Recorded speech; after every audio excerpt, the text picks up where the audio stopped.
Now, please welcome immediate past president from Barbados, Adrian Alcock. Good morning, everyone. Good morning, everyone. And it's a pleasure to be here in the closing ceremony of our convention. It seems like you guys have had a really good time. Have you had a good time? I really hope you did. Well, I was not there in person, but I want to start by saying to my friend, President Designate Patsy Garner, what a speech. You did a wonderful job yesterday, and I congratulate you on your vision and your continued support of the initiatives of Optimist International's Board of Directors. Thank you once again, President Designate Patsy. I pledge publicly to you, you have my full support in your initiatives, and I'll do whatever I can to continue to keep the Caribbean District going on full steam on the Governor Al, and whatever else I can do across the global region of Optimist International. With that being said, I want to move into something that's important to us, recognition. Our governors of the 2019-2020 Imagine Year. What an unprecedented year it has been for our organization. Now, I'm going to start a bit unconventional, and I'm going to tell you some very negative things. We lost 6,298 members under my leadership. Now, trust me, those of you who know me know that I have a pretty big ego and I like to be competitive, and that was not in the plan. But what does it say about our organization? It says that we need to look at how we do things differently. And I firmly believe in that more than I believe in the loss of the membership and the 6,300 members. If we lost 6,300 members, and it was like the hurricane that I just experienced yesterday in my hometown, where we saw the pruning of the trees by God's nature, the natural correction of the environment, the fertilization of the ground through the perfect balance of the pHs in the rain that fertilizes our ground, as one of our past governors told me this morning. I believe then that 6,300 loss may not be in vain. If we look at that as our floor, and President Patsy looks at the world as her oyster, and we can reach new ceilings, I believe it is better for our organization. Now, for those governors out there who were part of my team, you heard me constantly say that I personally am not a big fan of awards. And I'm sorry for those who I offend with that, but it's my personal belief. I believe strongly in recognition. I believe in saying thank you. I believe in telling someone, job well done. You did a great job in this particular instance for our organization. That's what I believe in, recognition more than the awards. I think competitions sometimes skew information and skew a situation to a point that we lose sight of the big picture. So I want to share a few minutes with the big picture, and I know my friend Jim Boyd is going very anxious in his seat, but I wouldn't take very long. Of the 6,300 members that we lost, it came out of 125 clubs that were lost, and then the balance came from membership attrition that naturally occurs. We built 39 clubs during the year and lost 125 clubs. But my friends, I want to share this information with you. Of that 125 clubs we lost, it accounted for less than 1,000 members, because some of them included clubs that only had 3 members, 2 members, etc. But I think if I looked at the numbers quickly, it was about 800 plus members. All of the members that we lost, the other 5,700 members that we lost, came out of our club structure. What do I mean by that? It means that new club building is not the answer to our problems.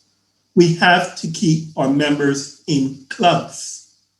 If we do not keep our members in clubs, then we'll go through this cycle over and over again. So club retention is important. Of the 39 clubs that we built, guess what? 19 of those clubs came from outside of North America and the Caribbean. They were our global initiatives. So it tells a story.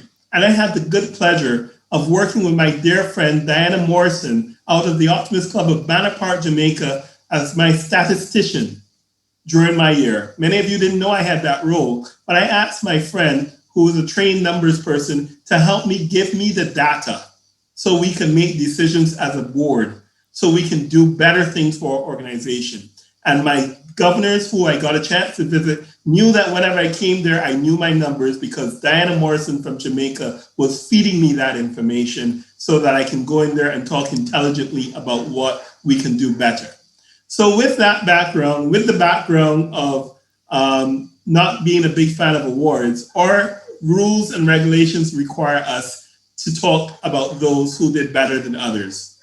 And for me, I first start by recognizing all of my governors who did an amazing job in keeping our attrition levels down at the club level to make sure that our organization still was around for President Mark to take the baton of leadership from me. So kudos to all of my governors for the 2019 to 2020 Imagineer.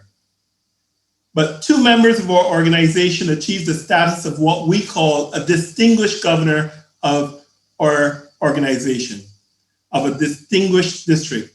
Now, this required building 3 new clubs, being at least plus 25 in membership, appointing a foundation representative, contributing at least $7,500 to the foundation. And I want to give kudos to my friend Bill Meyer from the Optimist International Foundation, who we worked very closely with to make sure that the foundation's base was not compromised. And we got a record amount of givings during that year.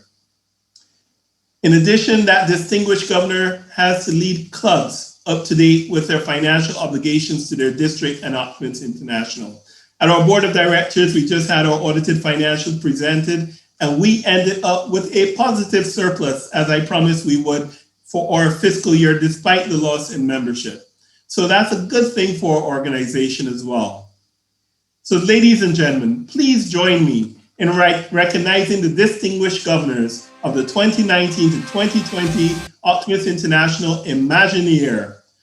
There were Governor Rose Medley of the Caribbean District of Optimist International, and my friend Ben DeReamer, your newly appointed director on the Optimist International Foundation's board of the Pacific Northwest District. Please, Ben, join me on stage as we recognize you for your wonderful achievement in this organization. Travel restrictions have prevented Governor Rose from being with us today, but she knows, and I have told her at her award ceremony in February, the appreciation and love that I have for her. Congratulations, Ben.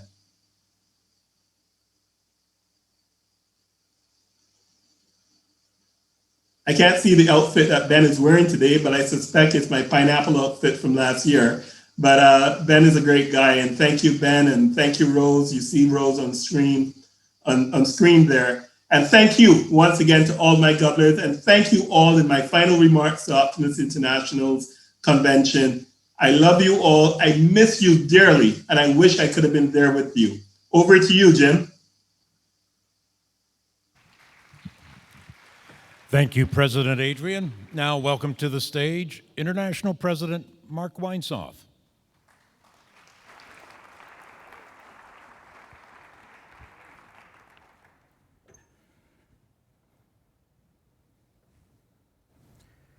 Thank you, Adrian. Thank you, Ben. Congratulations on a great year for your district, and we're looking for many more this year.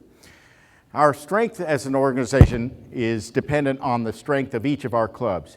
Each year, we honor local Optimist clubs who have met certain standards of community service, membership, development, and growth, increased community awareness, and public sponsorship. Let's see what they've been up to.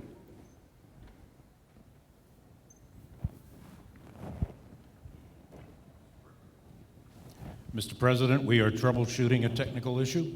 Okay, well, that's excellent. I always like that. I always welcome the opportunity to talk to people, and I hope you're having a great convention. We really had, and those accolades are not for me. You know, this reminds me of my, when I would go to my daughter's plays, between scenes, the actors would all come out and move the furniture, move the props and stuff. And I'm just going to do that because we don't need that. But that was a good opportunity for me to do that while we're having technical difficulties. I hope those of you who missed the ball game last night, we really had a great time. I didn't have much time to watch the game, but I did see the end, and it was very exciting because it was a 1-0 game, and the Marlins had the bases loaded in the last inning, and I thought they were actually going to pull it out, but they didn't, and I'm glad because my relief pitcher was on my fantasy baseball team, so. I know that way. He's on Ken Garner's fantasy baseball team.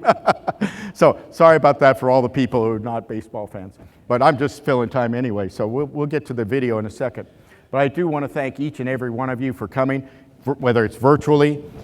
We appreciate you being in the virtual environment. I've seen some good comments from people who are happy they had the opportunity. Shout out to Mark Clausen and Dave Bruns who've made comments about that, and others. So we're really happy that we've been able to have the best of both worlds here, and we will plan to do something even better in Reno next year. We expect you all come back and see us sometime. Mr. President, good. Just so you know, and everybody in the audience, this is called behind the scenes. This is something you normally don't get to see. But we are having an issue with the projector for the 2 main screens, which means that PowerPoints, you can't see them. Why don't we go on to the next things, and if we need to, we'll come back to this. Yes. Okay. Oh, this is nice because I get to recognize some of my team.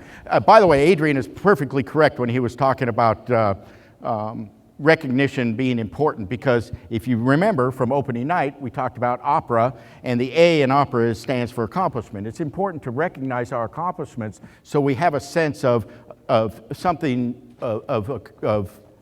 that we've done something meaningful. And that's what we're going to do right now for our current year. This morning, we have the pleasure of recognizing the governors who have earned the prestigious Pace Setter Award. Now, this award is given at each international convention to those governors whose districts have started at least 2 new Optimist clubs and that are a plus 25 in membership, which is an amazing accomplishment in this year of COVID, and especially that all has to be done by June 1st. So this is an amazing work by these governors that we're going to introduce to you today. And I'm so proud to say that we have 3 districts that have met these requirements.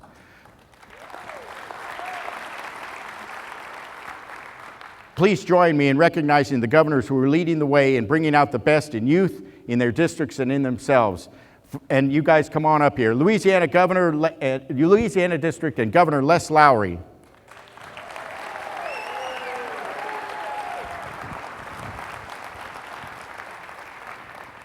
South Florida and Governor Brian Hoadley.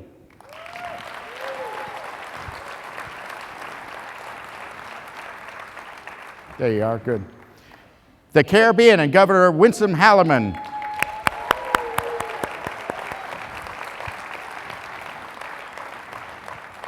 And just for the heck of it, I'm bringing up Vice President Patrick Prendergast. Congratulations.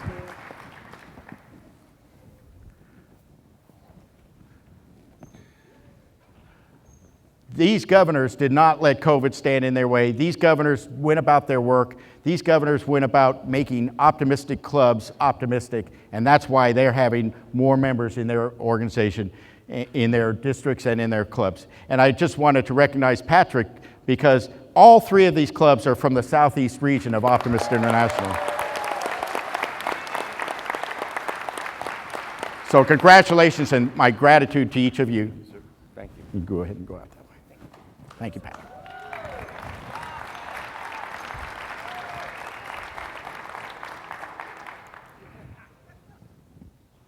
I think we need to go back. Oh, no, okay.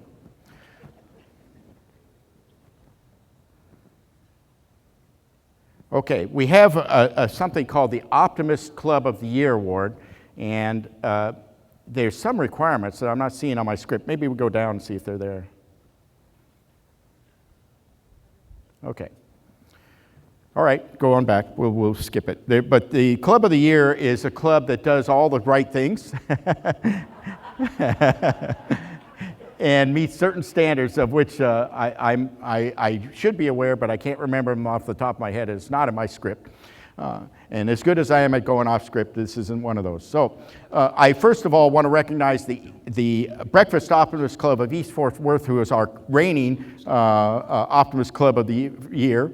And now I'm going to read off the 4 finalists for the Optimist Club of the Year for the 2019-2020 year. And this is a surprise. I don't think anybody knows who they are. So, and if you have a representative here, please come up on stage. The first nominee, first qualifier is the Centerville Noon Club of Ohio. Come on up. The second is the Highland, Illinois Club, who I met at the baseball game last night. I think. The next one is Kingston, Jamaica.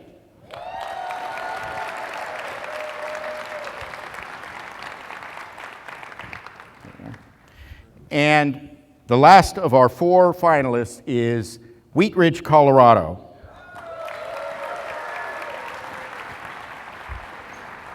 Congratulations. And here comes Wheat Ridge, Colorado. We were going to help it because we're the Breakfast East. Okay. So let's hear it for these 4 Optimist Clubs of the Year. And nobody knows who the winner is, so you could all leave the stage and we'll announce the winner. But one of you stay ready. Oh, stay here.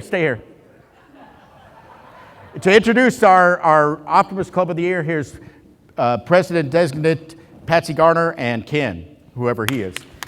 Breakfast East! Woo! Technically, I am the secretary of the Breakfast Optimist Club of East Fort Worth, the best Optimist Club in all of the world as presented last year. Excuse me, we have the award to prove it. Our name's on the plaque. So yeah, and that's a good point, there are 7 names on the plaque.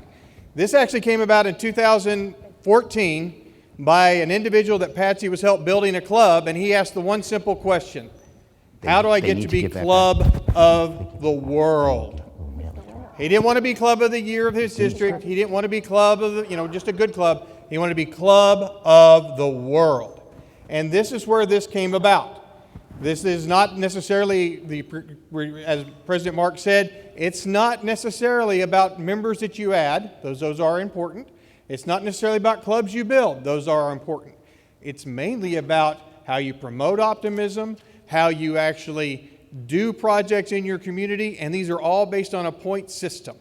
And that is how this is filled out. It is judged by a non-determinate group. And it is with privilege. It took us a long time for our club, even though the 2 of us kind of helped design the program, it took us 8 years to win it. So it's not necessarily an easy program to do, and it is very limited, and there's very few who can actually say they have been the Club of the Year. Patsy? Thank you. There is only one way that you can win Club of the Year. You have to enter. You have got to submit the paperwork. Ken and I laughed, not laughed, we were thrilled to death when she called us and told us, it was like, do you think anybody else entered? So we have no idea. You have got to enter. So at the end of the year, please, those are due by December 31st, enter that and give the accolades to your club that they so well deserve. It is our pleasure to present the new Optimist Club of the Year for the 1920 administrative year, the Optimist Club of Centerville Noon, Ohio.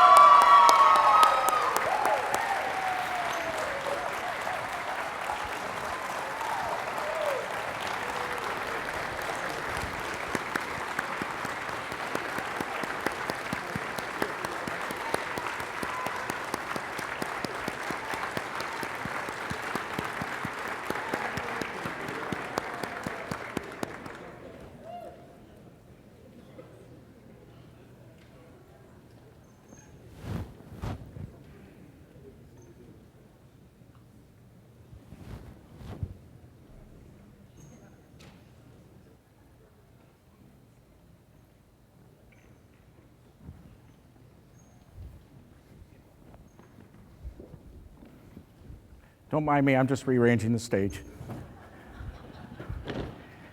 As you know from my opening remarks yesterday, or whenever that was, this is all a blur for me, but as you remember from the opening session remarks, my goal this year is to transform our organization from a service club organization to an optimistic organization that serves youth. And so we established something new this year called the Certified Optimistic Club. And so what we did was we set up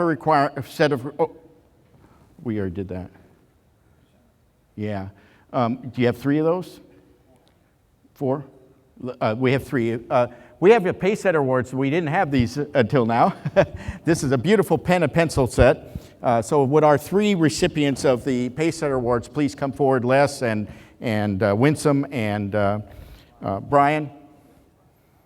These are very nice. These are nicer than the year I got one.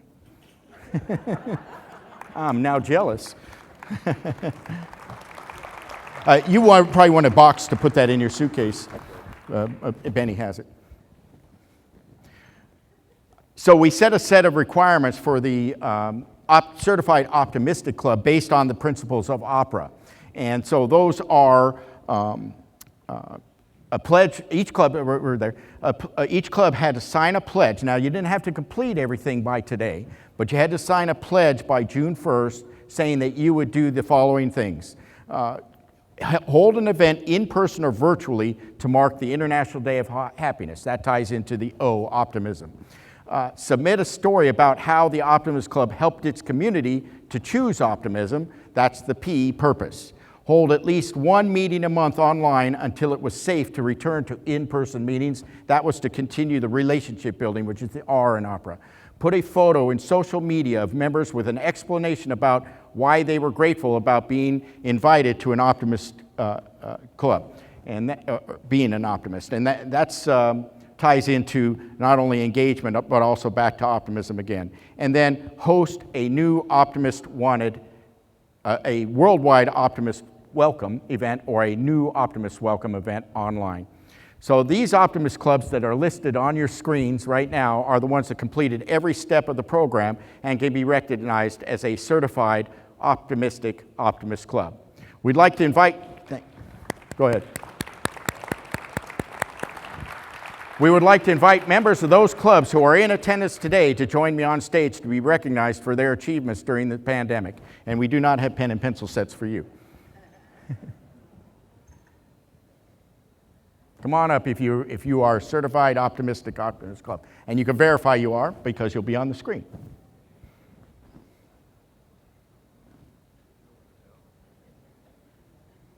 This, to me, is what will bring members to our organization. When we're doing these things, people will be drawn to us, they'll be aware of us, they'll see us doing optimistic things in the community, and they will join our clubs because everybody needs optimism. And these are the clubs that are presenting the 5 components of well-being to their membership. So I congratulate you all. And I'm glad to see so many of you.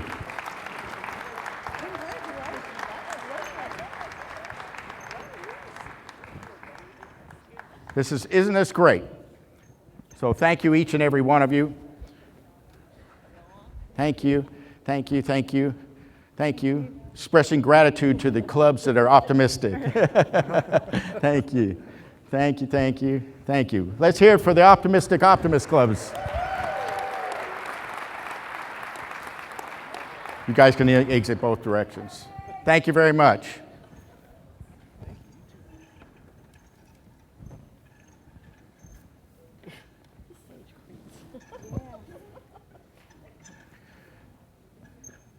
I'm going to turn it back to we have something going, either the video or our next presenter. Next presenter, please. Please welcome to the stage the chair of the International New Club Building Committee, Tom Kendo of Ohio. That's my fan club. Good morning, everyone. Optimist International is recognized worldwide as the premier volunteer organization that values all children and helps them develop to their full potential. Meeting the needs of young people in communities worldwide, Optimist clubs have been bringing out the best in youth, in our communities, and in ourselves since 1919. By believing in young people and empowering them to be the best they can be, Optimist volunteers continually make this world a better place to live. In order to grow the organization and help more children, Optimist International must continue to build new Optimist clubs. To encourage Optimist members to develop new Optimist clubs, the Builder of Excellence Award, or BOE program, was established, recognizing those who form Optimist clubs with the Builder of Excellence Award. The primary builder of each new club is designated as a Builder of Excellence, or BOE. Each receives an attractive lapel pin, inscribed with the number of clubs built by that builder. Each BOE also receives a presidential certificate. The Optimist District also receives a patch to affix to the special Builder of Excellence banner to display at their district meetings. The patch denotes the name of the Builder of Excellence, the number of new clubs built by that builder, and the name and year of the organization of the new club. To further recognize this great achievement, a medallion is presented to the Builder of Excellence at the annual international convention. If the attendee is unable to attend, the medallion is mailed to the district governor for presentation at the fourth quarter conference. The Builders of Excellence of a new Optimist club are true heroes of optimism. The new Optimist clubs will expand Optimist youth projects and services in the communities where no clubs currently exist. The Builders of Excellence that you will see listed on the screen and coming up on stage have developed new Optimist clubs in their area, despite a global pandemic and all of the difficulties associated with that. They traveled an extremely rewarding journey, creating new friendships for themselves, the other members on their teams, and their communities. They've established a legacy in their community that will thrive for many years to come. A key factor for new club development is flexibility, and these Builders of Excellence were able to adapt to a changing world during the course of their development project. Remaining flexible in the process, these BOEs adapted to change and succeeded in developing new Optimist clubs. To each and every one of the Builders of Excellence this Optimist year, I say congratulations on your projects, and thank you very much for spreading the mission of Optimist International to many new communities. With those in the audience who have achieved the Builders of Excellence since our convention in Chicagoland, virtually, please stand and be recognized. Please stand and be recognized.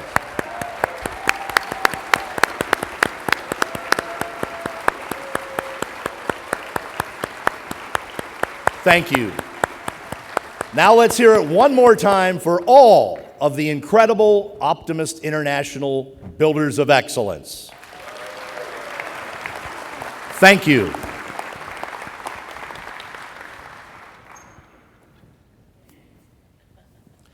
Please welcome to the stage now the chair of the International Leadership Development Committee, Marlene Phillips.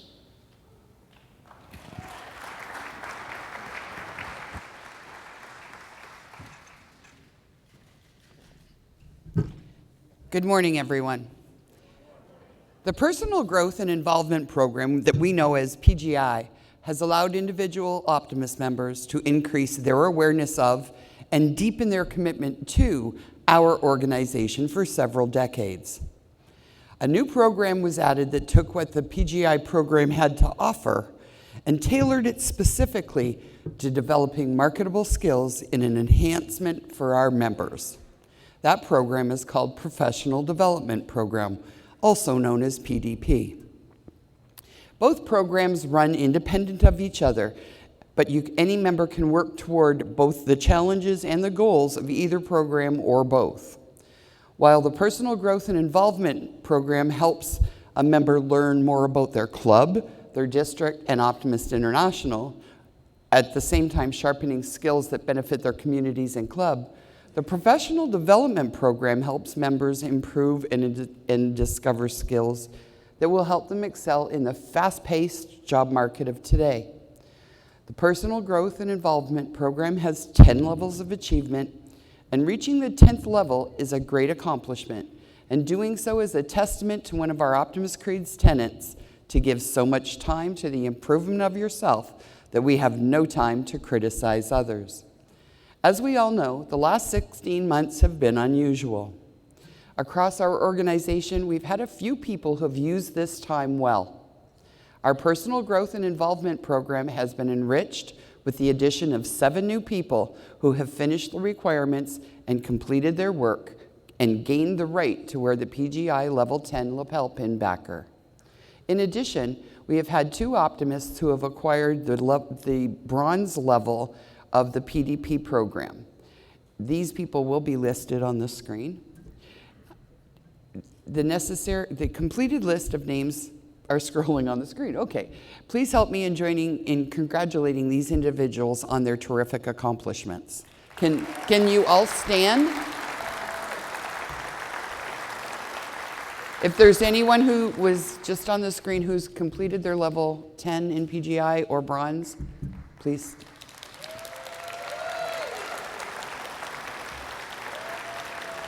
Congratulations to you.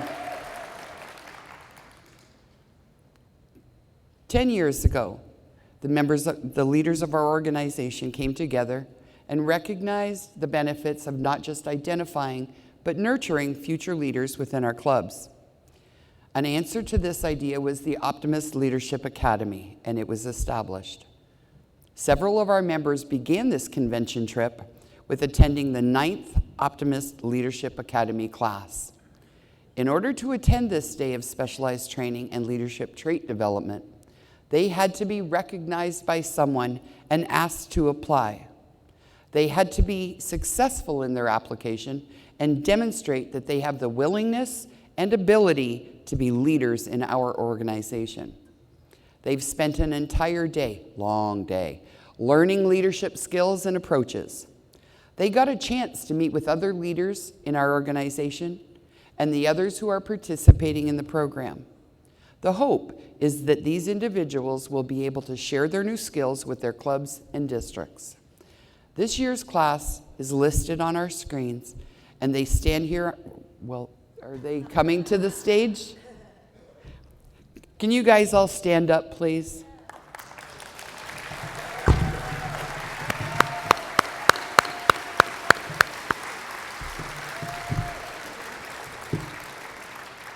I have to say, we are expecting huge things from you guys. Wonderful resource of talents.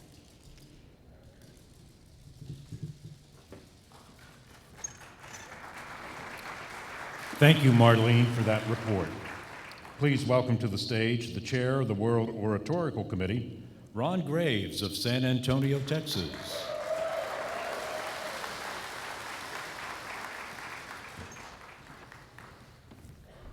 Thank you, the voice of God. He has a great voice. Good morning, everyone, and thank you specifically, Mark, for allowing me to be the chairman of this great committee. Very talented and professional. And good morning, fellow optimists. Today is a great day to be an optimist, but we know that every day is a great day to be an optimist. So what do you think? Yes. All right. Since 1928, Optimist International has conducted oratorical contests in local clubs and districts in the United States and awarded millions and millions of dollars in scholarships, and thousands of youth, many thousands of youth have participated. Over the years, contests were added and introduced in Canada and then the Caribbean, and now we are truly an international organization conducting the World Championship Oratorical Contest beginning in 2016. But I would be remiss if I did not mention that your OI Foundation annually supports the contest at the district level with approximately $250,000 in scholarship money.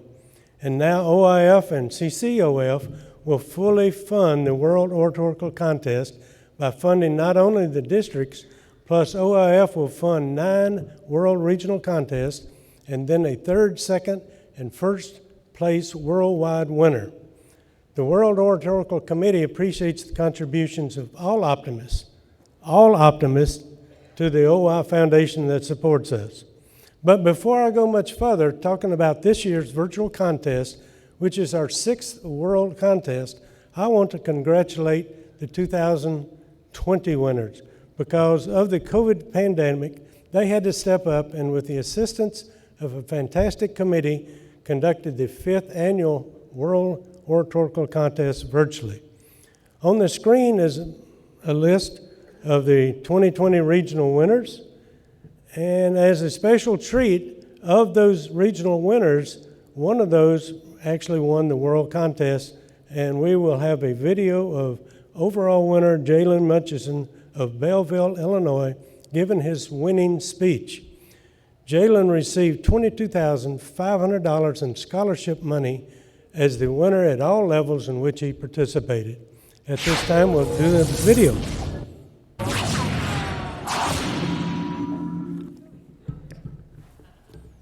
Just imagine a world without boundaries. The world canvas, solemnly waiting while the power of exploration rests in our grasp. A world without barriers. A world without walls. A world without no. Now, at front, this may seem like a lucky lotto luxury that anyone in their right mind would snatch at the opportunity. But I implore you to think. A world without boundaries could mean a world without innovation. Now, please do not mistake me. I do not mean to say that boundaries are this all-positive entity sitting with a thumbs up and a smiley face emoticon. If the stretching years of my bloodline hasn't taught me something, it's that boundaries are devastating. Whether it be the boundary of discrimination, or poverty, or hate, or police brutality, or violence to and from others, boundaries can and have ripped our world apart. But as we put the pieces back together, we begin to realize that this tear was needed. We need boundaries so that we can overcome them. To imagine a world where there is nothing holding us back would significantly plummet our motivation for progression. Yes, Malcolm X is known as one of the most influential African-American speakers in the US, but only after he hit the wall of discrimination and injustice. Yes, we are becoming more aware of the problems in our society, but only after we hit the wall of desensitization. Yes, we are becoming an increasingly homogenized culture, but only after we hit the wall of unfairness and inequality. In order for us to achieve, we need to have something to achieve over. The tree of innovation doesn't grow from abundance. It grows from necessity. Now, when we think about boundaries, let's be honest. We tend to think pessimistically, and we have every right to do so. But I invite you to take a different perspective. The greatest people who walk the earth aren't those who are complacent and get all the benefit, but those who work hard to climb over a boundary. A people who I like to call sedulous. Now, sedulous is a word akin to ambitious and diligent, yet slightly different. Sedulous people move beyond the bounds of diligence and ambitiousness to complete a task. They find optimism and skepticism and opportunity where no one sees potential. Boundaries give us something to look forward to, a hope.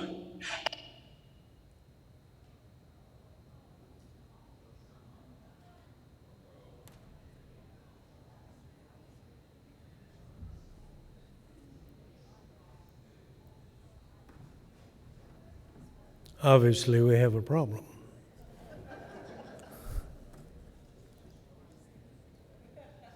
Is it just going to be a minute or two correcting? Another boundary waiting to be overcome. It is my hope that with each you surpass, you become stronger and stronger and stronger in your tenacity. Because we are sedulous people. So I ask again, just imagine a world without boundaries. Well, spoiler alert, there is a short and simple answer. To imagine a world without boundaries is a boundary, yet itself. My name is Jalen Mutchison. I'm from the Illinois District, and I am an upcoming freshman at the University of Illinois at Urbana-Champaign. And I'm just thankful to everyone who supported me this far, especially special thanks to the Optimist Club in Belleville. Thank you guys so much. Miss Pam Worrell, you've been the best. I'd like to thank my speech coaches. They're great. I wouldn't have even known about this if it weren't for them. I'd also love to thank, obviously, my friends and family who have been my main support dogs, especially my mom and my dad. Love them so much. Thank you guys for all of that. And I'm just really glad for this opportunity to be able to share my voice, but to also experience other people sharing their voices. I don't know, there's just something about that that's so magical to me, about hearing people express something that they deeply care about in such a big platform. So I'm very grateful for this opportunity. Ladies and gentlemen, the winner of the 2020 World Oratorical Competition from Optimist International, coming from Illinois, Speaker B, Mr. Jalen Mutchison, who spoke on the topic. Okay.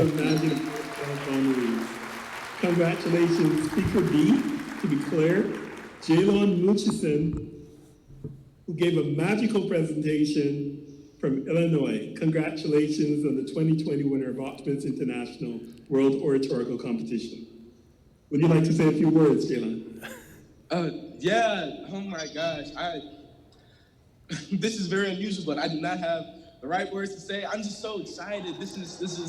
I'm just so grateful for everyone who has helped me get to this point. Like I said earlier, my friends, especially my best friend, my family, my mom, my dad, my grandma, everybody, my coaches, I'm just so thankful to them. This is not just a win for me, this is a win for them as well. But to me, this is also a win for people all over who love speaking, who their passion is to speak.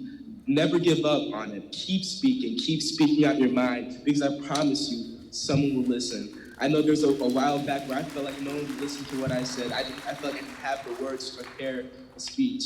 But I thank God and I thank everyone who supported me to be able to craft such arguments and to be able to craft such speeches, to be able to eloquently put down what I want to say and what I'm thinking. So thank you guys so much. I thank you so much to the Optimist Club International. Thank you so much.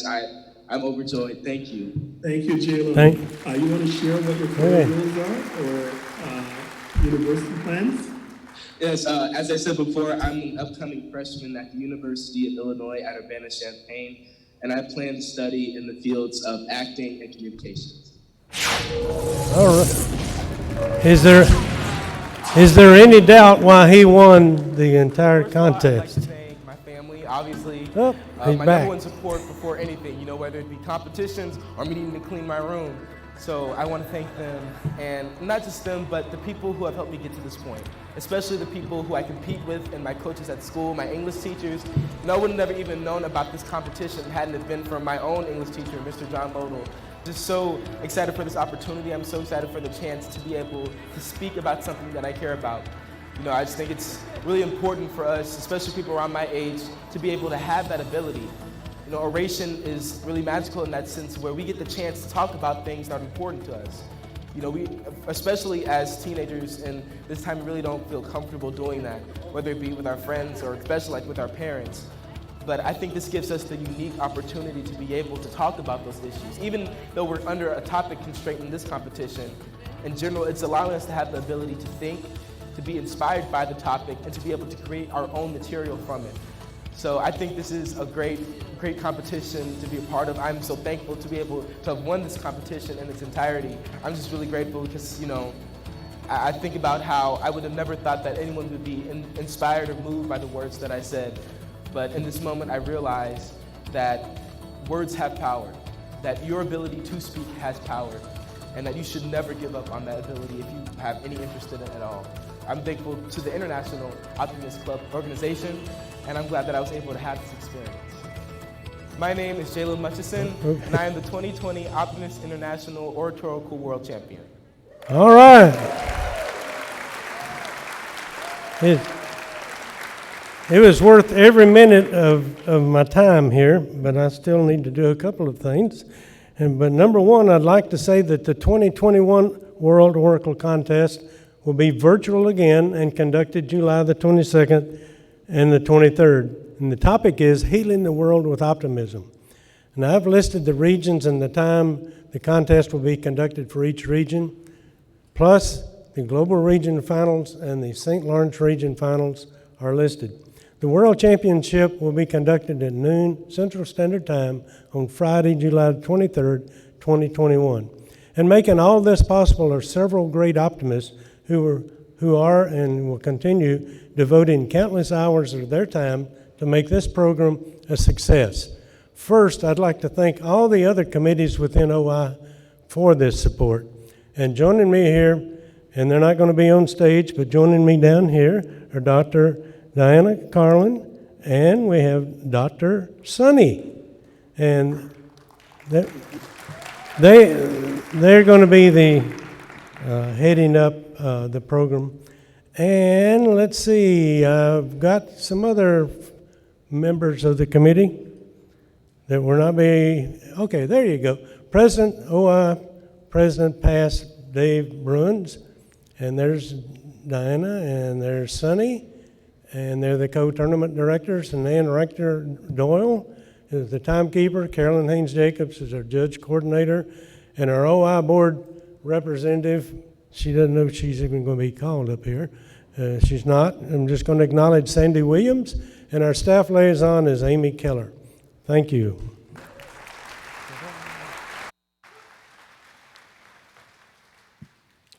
Thank you for all the work done by the World Oratorical Committee and the work still to come in a few weeks. Now it's time to hear about a couple of the special programs that either took place this year or is an opportunity for Optimist clubs to use in the coming years. Here is International Activities Chair Jerry Barnett of Iowa. Good day, everyone. Earlier this Optimist year, the International Activities Committee desired to expand opportunities for youth to express themselves. In 2020, drawing, painting, and photography contests were introduced. As the world is continuously changing, we were looking to do something virtual. Our team sought to add performances, musical and vocal, maybe in a competition. From our brainstorming sessions, the activities team created a new program called Musical Happiness. This exciting new program was designed to encourage and celebrate young talent in musical and vocal categories, giving the youth we were to serve another outlet for their creativity. Scholarships were awarded for first, second, and third place at the OI level for each category of the Musical Happiness competition. Originally, the competition was envisioned for a later date in the year, but by special request, it was moved months ahead on the OI calendar so the award announcement would coincide with the International Day of Happiness. All 3-minute entries were submitted through the YouTube using the hashtag Optimist Musical Happiness 2021. Professional judges with musical backgrounds were selected to judge more than 70 entries. At this time, our activities team would like to pay tribute to our fellow optimist and friend, Mark Harris, who passed unexpectedly earlier this month. Mark played an integral part in this event, and like all others on the team, was important in its creation. Optimist International celebrated the International Day of Happiness on Saturday, March 20, 2021. The Optiforum on that day focused on the theme, music makes people happy. Optimists from all over joined the Optiforum. We heard from Bill Myers, an optimist himself, as well as an Emmy-winning actor, jazz musician, educator, filmmaker, writer, and speaker about the importance of music. The winners of the contest were announced at the end of the Zoom session, which was also live streamed on Facebook. The Activities Committee hopes that contests such as this will feature youth creativity and will expand during the coming years. We are grateful for the cooperation and the positive feedback of this contest. This memorable, fun event was a success and will continue for another successful event next year. It is now my honor and pleasure to showcase the creative and talented winners of our musical happiness competition.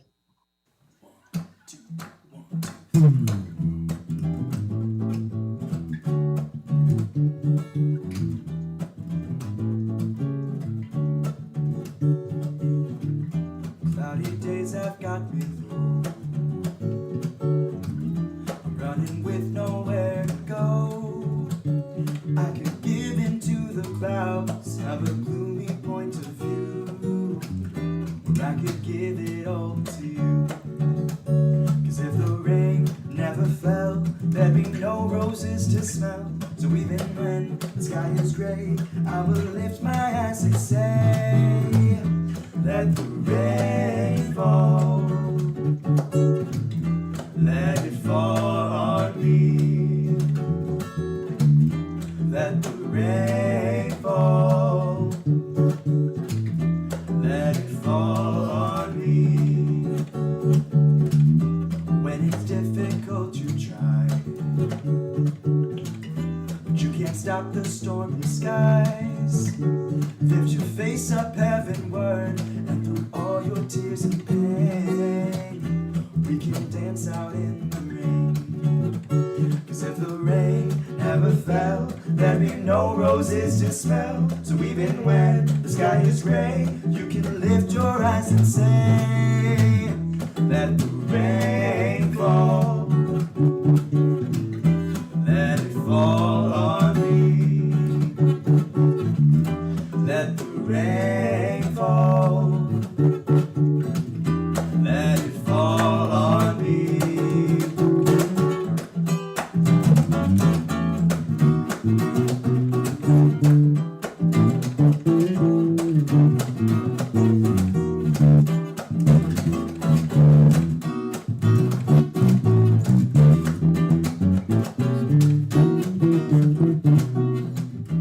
Let the rain fall, let it fall on me. Let the rain fall, let it fall on me. Ba ba ba ba ba ba da, ba ba ba ba ba da, ba ba ba ba ba da.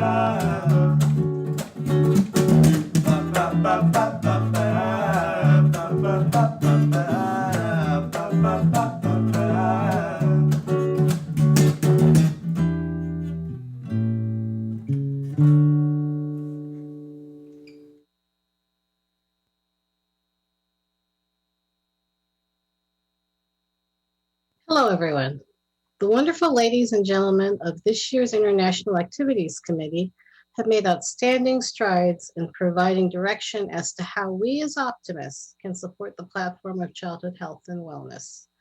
The committee has created a statement that explains Optimist International's intent and expansion of the Childhood Cancer Campaign, also known as the CCC, to a childhood health and wellness platform. The intent was not to abandon childhood cancer, but to expand upon the success of the CCC. OI's commitment to and affiliation with Johns Hopkins University remains steadfast. I would like to quote from our document. A fact not commonly known is that a vast majority of all childhood cancers are considered preventable. and are the result of environmental factors. What better way to crush childhood cancer than to prevent it from occurring in the first place? Many factors can play into cancer prevention and treatment, such as healthy eating, physical fitness, and mental health. A realization that prevention is the key and compounded by the desire to improve the quality of life for all children affected by disease prompted OI to expand the childhood cancer campaign. The new Childhood Health and Wellness Program is broken down into 4 areas, each area intending to focus on specific components of a child's overall health and wellness. The first, Healthy Lifestyles, focuses primarily on the prevention of disease. Secondly, Chronic Diseases deal with treatment of many childhood diseases, including cancer, juvenile diabetes, both type 1 and type 2, HIV, multiple sclerosis, muscular dystrophy, sickle cell anemia, and many others. The third, Mental Health, focuses on helping children suffering from mental issues such as anxiety, depression, bullying, and child abuse. The majority of children mental health issues can be prevented if they are caught early. The fourth is disabilities. These may include physical, intellectual, and developmental types. Club projects in this area could focus on autism, the Blind Olympics, Special Olympics, or maybe providing accessible playgrounds for children, among all others. Providing for mental wellness in youth has been specifically significant in the past year, as young people were particularly vulnerable to many issues during this pandemic. This has prompted Optimist International's recent affiliation with MI Understanding, a group whose goal is to help build empathy, understanding, and resiliency, which go a long way in helping children develop the tools they need to deal with mental health issues. Thank you. For the past 6 years, MI Understanding and the Kids Mental Health Optimist Club of Canada, with the help of the Southwestern Ontario Optimist Clubs, have been creating a community of support for families struggling with children's mental health. Through videos, community exhibits, and one-on-one support, our goal is to bridge the gap to care for these families by increasing awareness, decreasing stigma, and lack of understanding around early intervention. This past year has seen a dramatic increase in children's mental health. Not only has the pandemic left families isolated without a community net to support their parenting, the gap to care has also widened. Wait lists for help have increased and community programs have closed or been put on hold. As we've been saying for the past 6 years, when it comes to children's mental health, everyone's an optimist. And communities need Optimist clubs more now than ever before. They need our events, they need our support, and they need our optimism. We've developed a program to help families build resiliency, to support their child at home, and help them reach out for support. Hi, I'm Poppy. I love learning new things and seeing new places. Some people say I'm super curious. MI Friends provides families with tools and resources to help their children build resilience. Working through worries, big feelings, and anxieties is all a part of childhood. A feeling inside of me stops the curious. It's the feeling of being worried and scared at the same time. MI Friends has been developed for parents to help their children co-regulate their feelings. Sometimes that feeling gets so big, it stops me from doing something. My mom says this feeling can be called nervous. Does this ever happen to you? The MI Friends program provides children with a comfort toy, support videos and activities to work through, while also giving parents strategies, tools, resources, and suggestions on how to support their child as they learn to self-regulate. Sometimes I don't understand why I feel the way I do. Sometimes it doesn't make sense. everybody gets nervous or has big emotions sometimes. It's true. Sometimes I feel like I'm the only one. But that's just not the case. This program has been developed with experts in the Faculty of Education at Western University and educational advisors with over 25 years of experience helping children and their family manage their feelings. Let's be a team. Together we can learn how to make big feelings small and learn new things together. With your support, we can not only help families raise healthy and resilient children, but a portion of every sale will be contributed back to children's mental health to support research and program development. So ask yourself, am I understanding? So how can Optimist clubs use this program to support families in their community? Pick an MI rep in your club. Have them fill out the Poppy registration form. Send it to MI Understanding. Once we have your registration form, we will send your MI rep a link for every Poppy program purchased. These links can be passed on to families in your community to start using the online resource. Their very own Poppy will follow shortly after.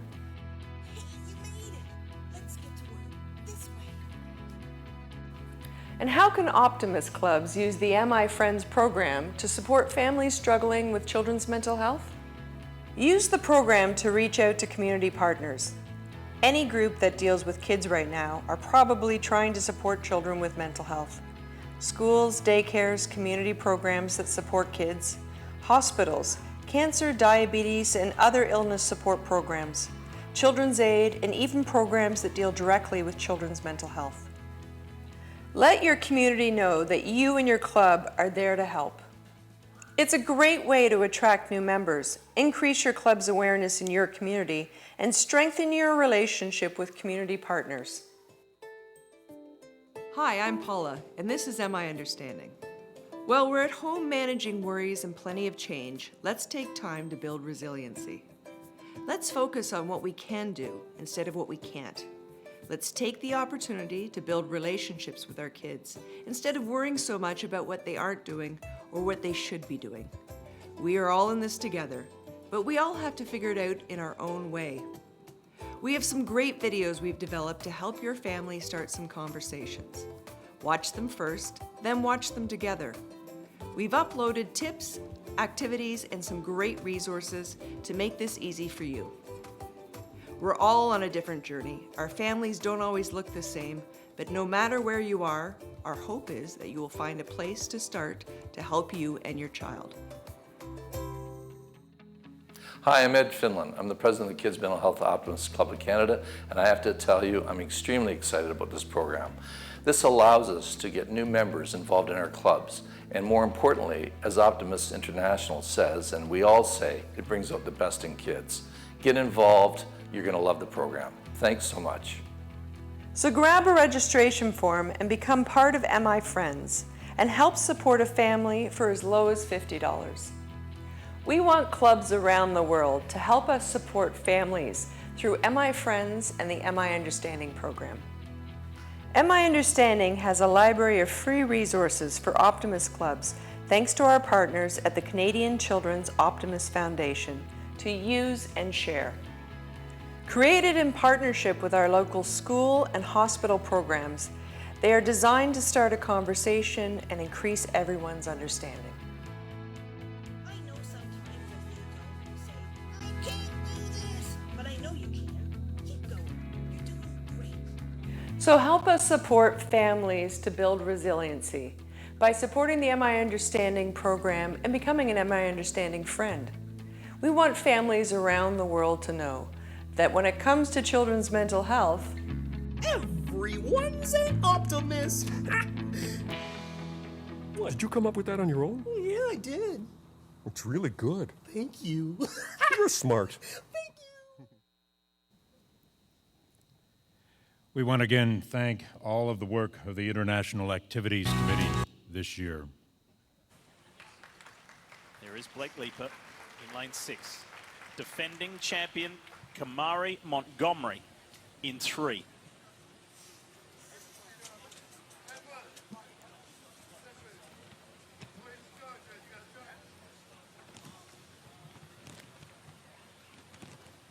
first semi-final in the Toyota men's 400 meters. Watch Montgomery in 3 in the blue and green colors, off to a very strong start. Not surprised that Trevor Stewart would hold back a bit. Last time he kind of set the pace at the NCAA, so this time he'll want to have his legs coming down the final 100. In the semifinal, it's a lot about the mental aspect. You want to win, you want to make it feel easy and leave the track with your competitor thinking, wow, will I be able to beat him in the final? And don't take your eyes off of Blake Leeper. He's now third from the left, and he's going to have the best finish. Michael Cherry had a very promising opening, 250 meters, but it's Blake Leeper. Blake Leeper with the advantage, and Leeper will go all the way to win. Semi-final number 1, convincingly. That's a Paralympic world record, 44:38. What an amazing story. Our next presenter is someone who epitomizes determination, strength of character, and perseverance. And he just ran at a world record pace. Born without legs below his knees, these character traits led Blake Leeper to a silver and bronze medal at the 2012 Paralympic Games in London. There were some setbacks or dark times in his life in the years that followed, but he eventually turned his life back in the right direction. Blake is now not only setting an example with his determination in the face of a situation he was born into, but also in his path back from addiction. Most individuals would have been knocked down by these combined circumstances, but the events simply strengthened Blake's resolve. He is a prime example of someone who has chosen optimism as a way of life. Following his remarks, there will be a question and answer session moderated by President Winesoff. It gives me great pleasure to introduce you to Mr. Blake Leeper.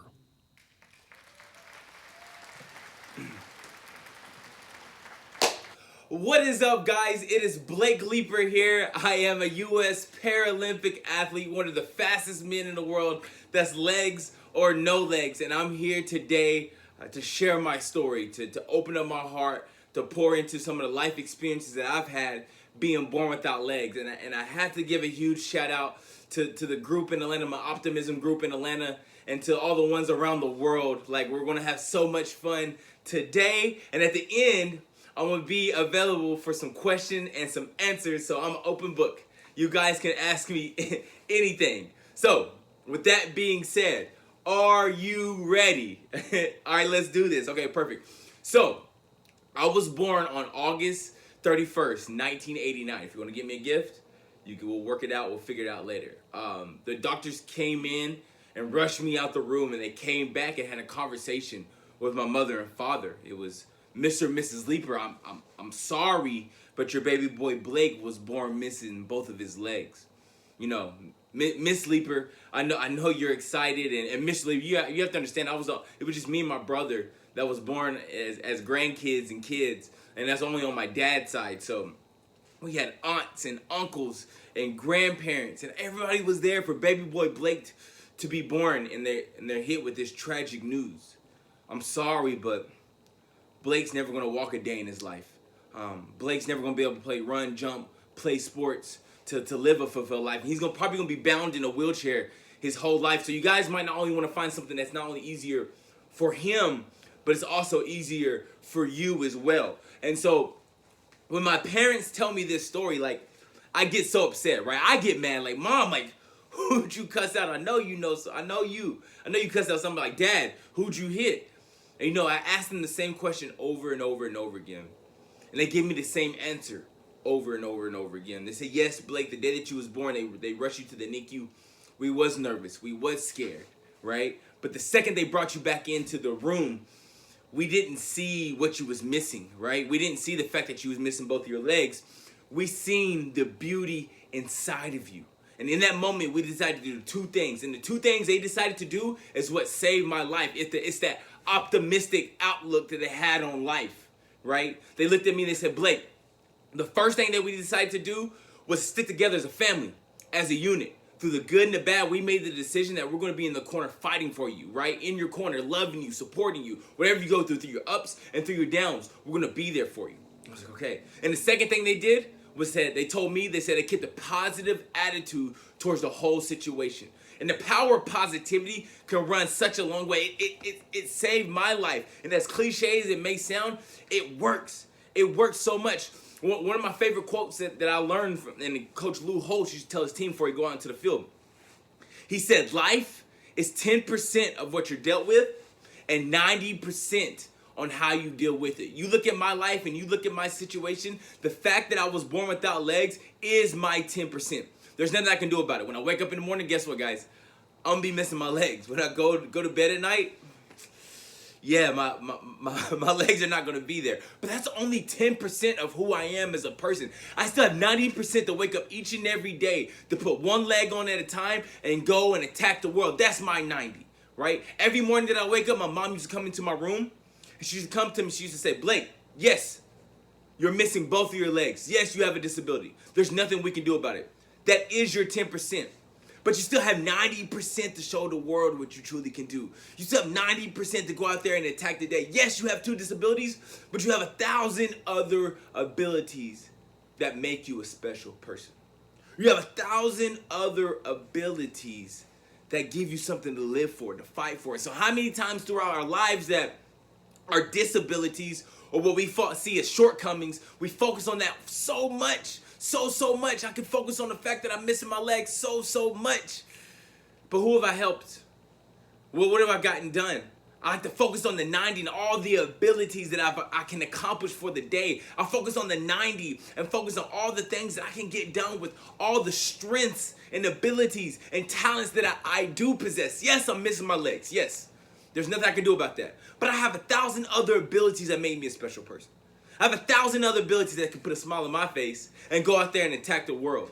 And I tell people, you know, if I woke up in the morning and I poured me a cup of coffee as the sun is rising and started complaining about how hard life is being born without legs, yeah, and started talking about, oh, woe is me, and how hard this is and how unfair this is, and rightfully so, people would understand. They'd be like, man, Blake, you know what? Do you sit there and you talk about your issues and your problems. But if I sat there and started complaining, right, by the time the sun is rising and the sun comes back down, I'm still sitting there complaining. What have I got done? Who have I helped? What have I accomplished today? Nothing. So for me, even though in my situation, being born without legs, I choose the latter. I choose to wake up each and every day, put one leg on at a time, and to go and attack the day.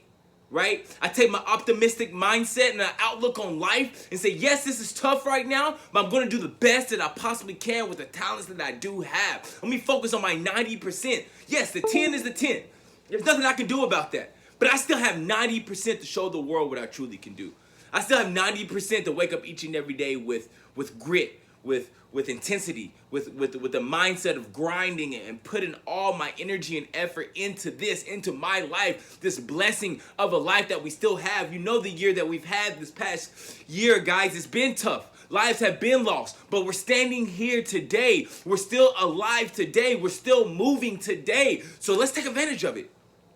Yeah, let's take advantage of it. Let's seize the opportunity. Let's flip our mindset and our perception and our perspective, have the optimistic outlook and say, you know what? I'm going to take what I have and do the best with what I can do. Period. That's all we can do, right? And I'm not going to sit up here and let you guys know, say, look, if you guys keep a positive attitude, right, and you stick together as a family, as a unit, everything is fine. Life is great. I'm sorry. I can't say that. I can't even lie to you like that.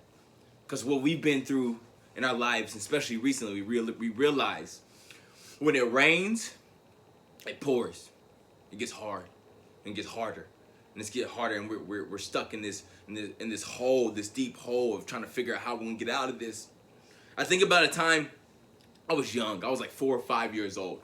And when I was 4 or 5 years old, I wanted to do one thing. I was playing t-ball. And on my t-ball team, being the only disabled child on the team, I was the only disabled child, so I stuck out a little bit. I wanted to hit a home run. And the reason why I wanted to hit a home run, one, so I could fit in, right? That my teammates would cheer for me. They would scream for me. They would yell for me. They would accept me, even though I am different.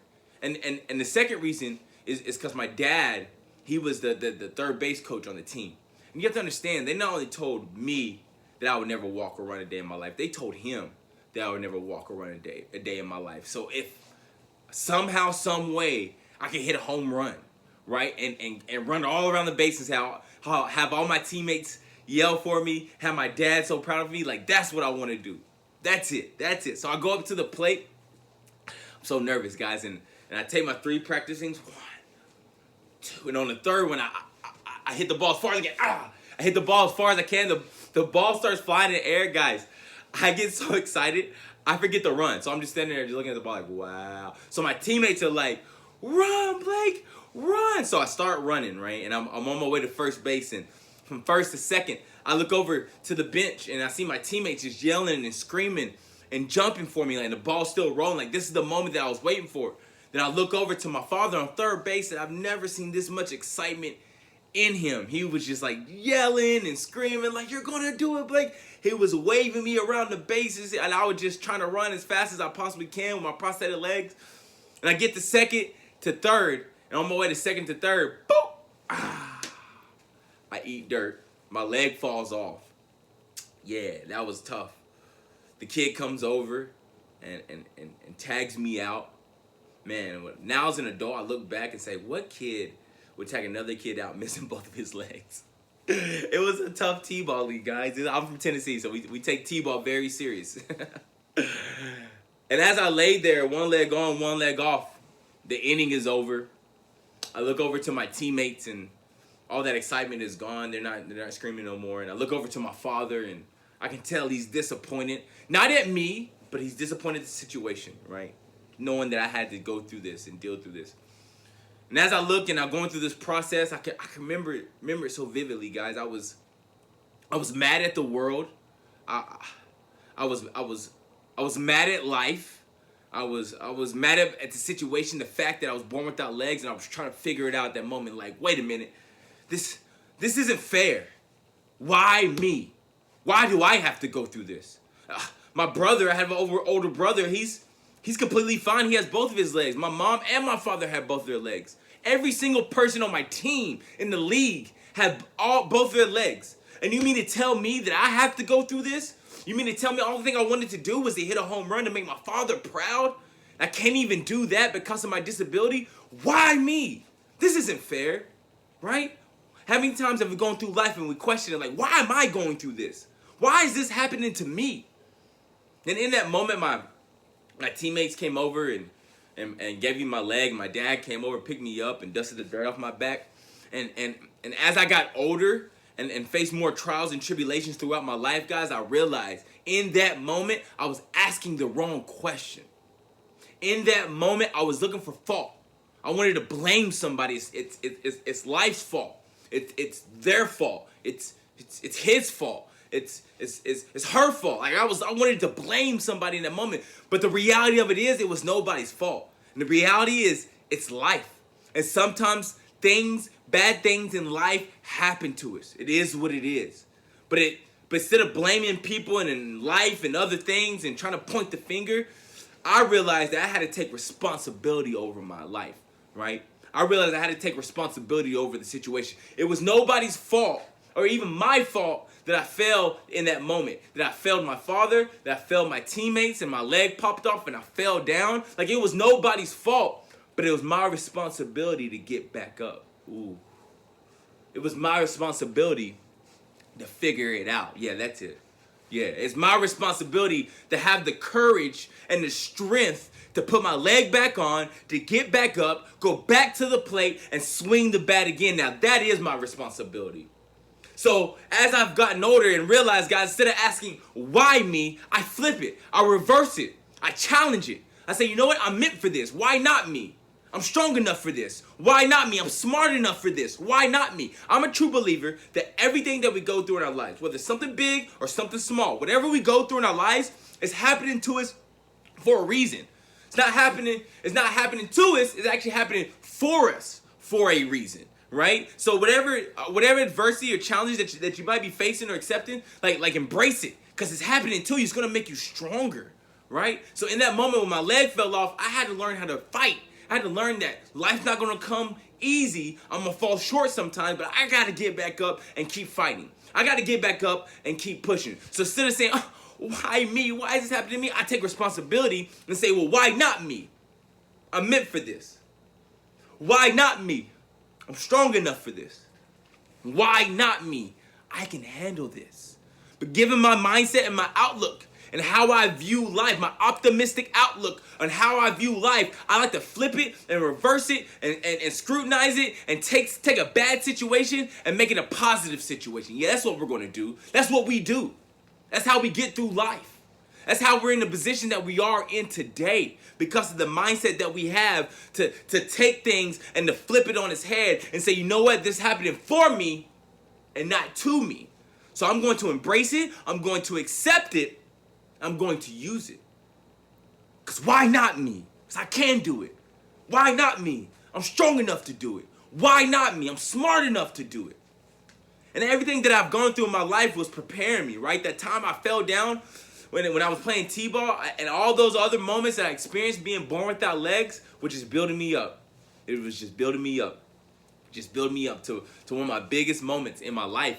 And that was the 2012 Paralympic Games. Oh, I was like, guys, I was so excited. It was amazing. Like, I never forget, I got the all red uniform. Ooh, it was amazing. Like, my mom had to rip it off on me to wash it. It was I was wearing it everywhere, even before my race.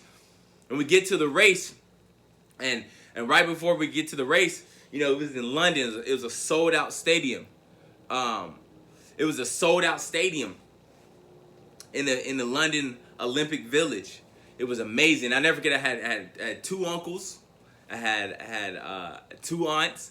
I had a grandmother, a grandfather, my mom and dad actually came to watch me, and I'll never forget. My first race was the 200-meter race, and the guy in front of me, it was my first ever Paralympic Games. I was so nervous, guys.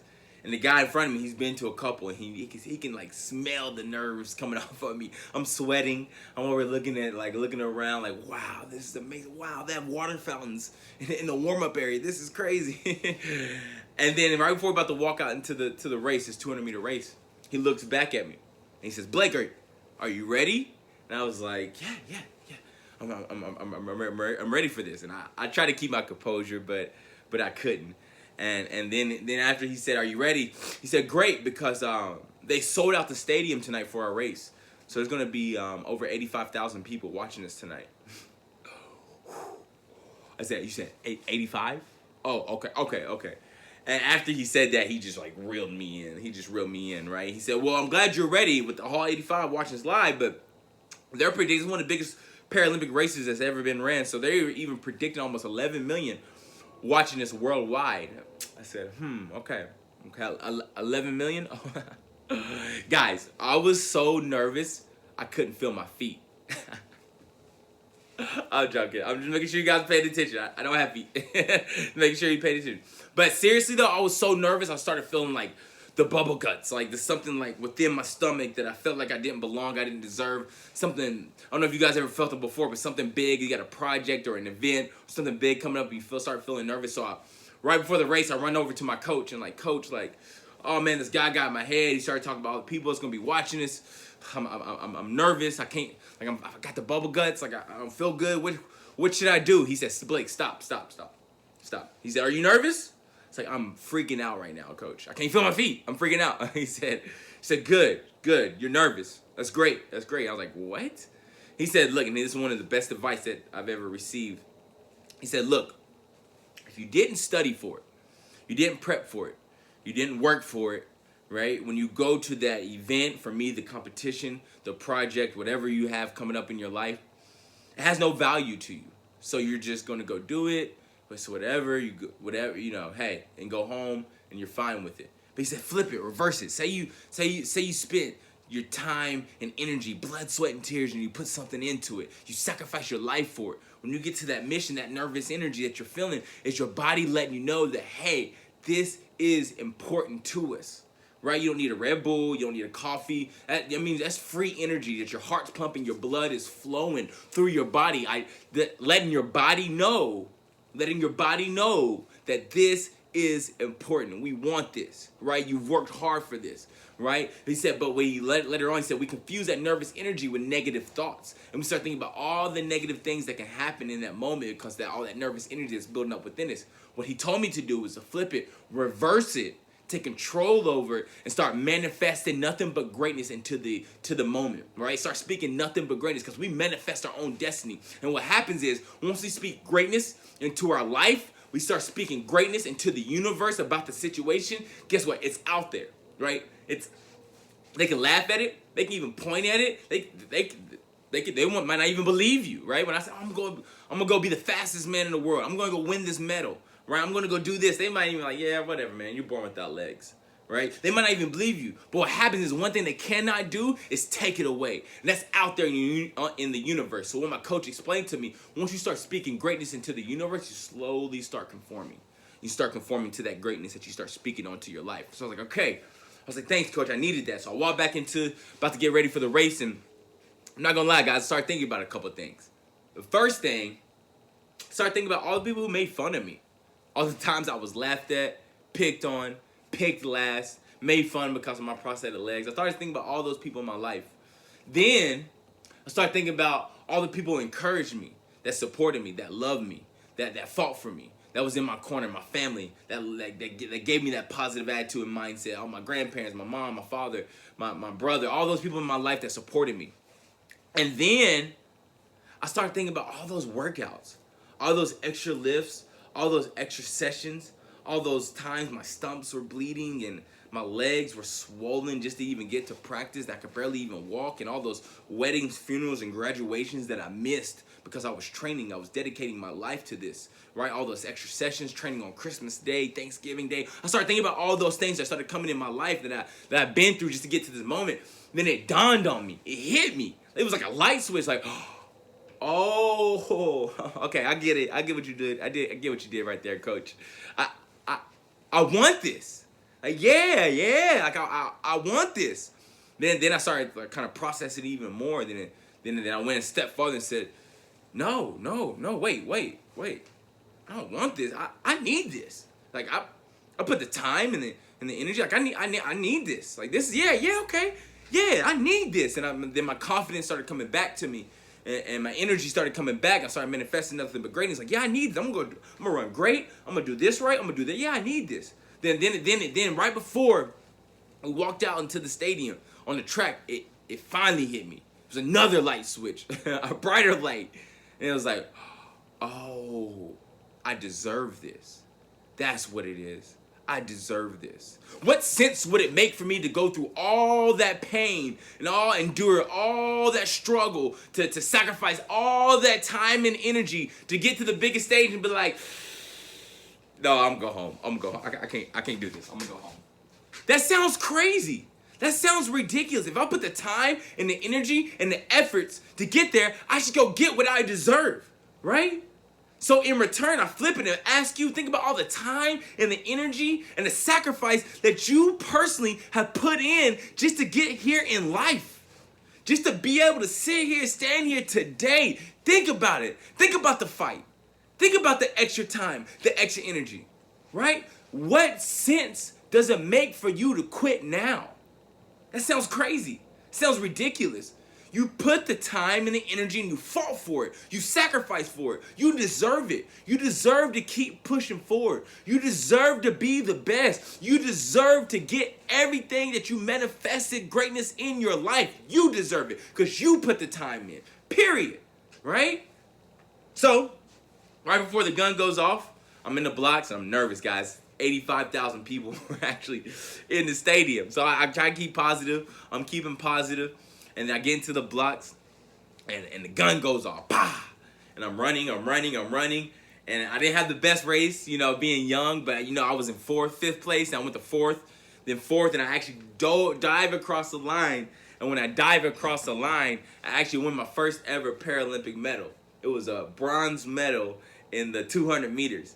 Then I actually came back and actually took a silver medal in the 400 meters a couple days later, which was just truly amazing. And I'll never forget. So I was telling you all the family members that came over to fly to watch me run. It was like my mom, my dad, my grandmother, my uncles, my aunts, and my grandfather. And right before the race, I told my family members, said, hey, when I win, not if, stop ifing, stop hoping, stop wishing. When I win, I looked at them and said, when I win, meet me at this part of the stadium, we'll celebrate, right? So I go run my races, and this is so important because with my grandfather, when I told him I was going, and he's my grandfather, I call him Papa. My grandfather's my biggest supporter. My number one fan is my grandfather. And at the time, he's never flown a day in his life, right? At that time, was in 2012, going to the game. Lived 70 years on this earth and never flown, right? And I go to him, I'm like, Granddad, right before the games, I go to him and say, Granddad, I made the Paralympic team. And I was like, once everything gets settled and I go run, you gonna come watch me run? And he almost got offended. Like, what? Yes, I'm your number one fan. I'm there. Let me know. Where they at? I was like, Granddad, they're in London, England. He's like, okay. I can see him processing it. Like, okay, how long is that drive? I was like, Granddad, you can't drive there. You got to cross the pond. We'll have to fly, right? And I know you don't fly, but for this one, you got to fly. And he's like, I can tell he's getting nervous, right? He never gets nervous. I can tell. He's like, okay. He's processing it. He said, do they serve alcohol on the plane? I was like, yeah, they do, Granddad. Free alcohol. So we got Granddad drunk and took him to London, and he had the best time of his life. And before that conversation, even in one of my races, he was right there in the front. I got to high five him. And then I took the medal ceremony, then went and go meet them in this part of the stadium where I told him I'm going to meet him. I see my mom, were hugging, my dad, my grandmother were jumping up and down, and then I see my aunts and uncles, and we're jumping up and down. We're so excited, but I can't find Granddad. Where's Granddad at? And Granddad is in the corner crying like a 2-year-old baby, just tears just coming down. And for me, at 21 years old, that was the first time I ever seen my grandfather cry. But it wasn't tears of sadness. It was tears of joy. You have to understand that he had so much animosity and worries about his grandson being born without legs, that it was like once I won those medals on the world stage, it was like a sign like, wow, he's going to be okay. You have to also understand that it wasn't just my last name in front of the 80,000, 85,000, 11 million. It was his last name in front of the 85,000, 11 million people. And I could tell that in that moment, it came to him that, wow. And it came to me like, wow, he prayed for me when I couldn't pray for myself. He loved me when I couldn't love myself. He supported me when I couldn't support myself. And all that just emotion would started coming. And I make that, I share that story with you guys because it's so important to me. But it's so important because that became my why. That became one of my whys, why I do it. Because I knew he fought for me when I couldn't fight for myself. So I keep pushing forward. I endured this hardship and this pain and to be the fastest man in the world to make that man proud. Because how selfish of me would it be to quit? That'd be rude. For him to fight for me all my life, for me to get to my point in my life where it's time for me to fight, and I'm like, I can't do it. Sorry, Granddad. Like, that's crazy. So my granddad is my why.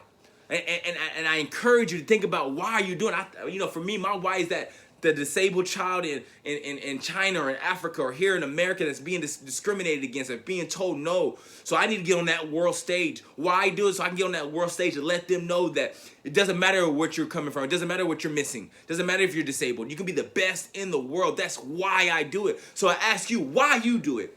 Why are you waking up each and every day fighting with the optimistic outlook and fighting for other people, for other individuals? Why are you doing it? And make your why so big. You want to make your why so big that every day that you wake up, you're like, whew, okay, we got work to be done. You know why we doing this? Do you realize why I'm doing this? It's work to be done. There's lives on the line. There's lives on the line, right? And it starts with my life, right? If there's lives on the line, that starts with my life being the best human being that I possibly can be, with that positive outlook, with the right mindset, right? That's what it takes. What's your why? Why are you doing it, right? And look, guys, don't get me wrong. I took the silver, and I took the bronze, and I'm extremely excited. But what color am I missing? The gold. The gold. Yes, I'm missing the gold medal. I am doing it to be the best in the world, point blank, period. I don't care. Look, I'm thankful and I'm grateful for my silver and bronze medal and all the opportunities that's presented in my life. But I'm not done. I want to be the best in the world. I want to be the fastest man in the world. I want the gold medal, and I will not stop, and I won't stop until I win my gold. One of my favorite quotes is from Ricky Bobby. If you're not first, you're last. Exactly. Right. And that's my mindset. And that's the same mindset we all should have. We want to be the best in the world. Point blank, period. We're thankful and we're grateful for all the opportunities that's presented in front of us, but we still want to be the best. The best in the world. Number one. I will not stop and I won't stop until I have that gold medal in my hand. That's the mindset. That's that gold medal mindset that it takes to say, look, I'll take it. I'll accept it for right now. And yes, I was number 2 in the world. And yes, I was number 3 in the world. And yes, I was number 4 in my district. Or yes, I was number 3 in the state. But what about number 1 in the world? What about the best? We want to be the best in the world. We have that mindset, that outlook to say, you know what? We can be the best in the world. That's what it takes, because everything is happening for us and not to us, right? And before I close, I like to end with, I remember one time I was doing an interview with Tom Bayou, and we were sitting on this couch. And as we sit on this couch, we had a super long interview. It was amazing. It was going back and forth and having deep conversation. And right at the end, his last question to me was, Blake, do you ever wish that you was born with legs? Right? Do you ever wish you never had to go through this, all this pain and adversity and challenges in your life? And it kind of took me back for a second. I thought about it, and I was trying to come up with something so amazing and like so awesome that I was gonna break the internet, and I couldn't. I froze. And honestly, I said, honestly, Tom, no, I don't. I don't wish I was born with legs. And to even take it a step further, I'm thankful that I was born missing both of my legs. And even saying that, I mean it. I truly mean it. I am thankful that I was born like this. I am grateful. I am so happy, because what I've realized throughout my life, and I want you guys to understand this, especially in the situation that we're in today, is that our adversity is our advantage. The fact that we have to fight, the fact that we have to endure, the fact that we have to face challenges and adversity is making us stronger. The fact that I was born without legs showed me how strong I truly can be. The fact that I was born without legs showed me how strong my mental could be. The fact that I was born without legs showed me how to fight. So I stand in front of you here today saying I'm one of the fastest men in the world, and I was born without legs. Look how strong I truly can be. Look how strong that I am. So whatever challenges that you're facing today, accept them. Whatever adversity you're going to face tomorrow, embrace them, because it's going to make you a stronger person. Right? You're going through this for a reason. Use this challenges, use this adversity, flip it on its head. Tell yourself, well, why not me? I'm meant for this. Take the 90% of what you have left, of the talents and the abilities in your life, and go attack the day. Go save a life. That's what we have today. And that should get you so excited that there's work to be done for all of us. There's work to be done for all of us. Your adversity is your advantage. The challenges that you have faced throughout your life, the challenge that we have faced even through this past year, is going to make us stronger, right? It's going to make us so much more stronger for going through this situation. And before I close, I'd like to close with one of my favorite quotes, from Dr. Martin Luther King. And he said, if you cannot fly, run. If you cannot run, walk. If you cannot walk, crawl. But whatever you do, you must keep moving forward. Thank you guys so much for your time. I greatly appreciate it.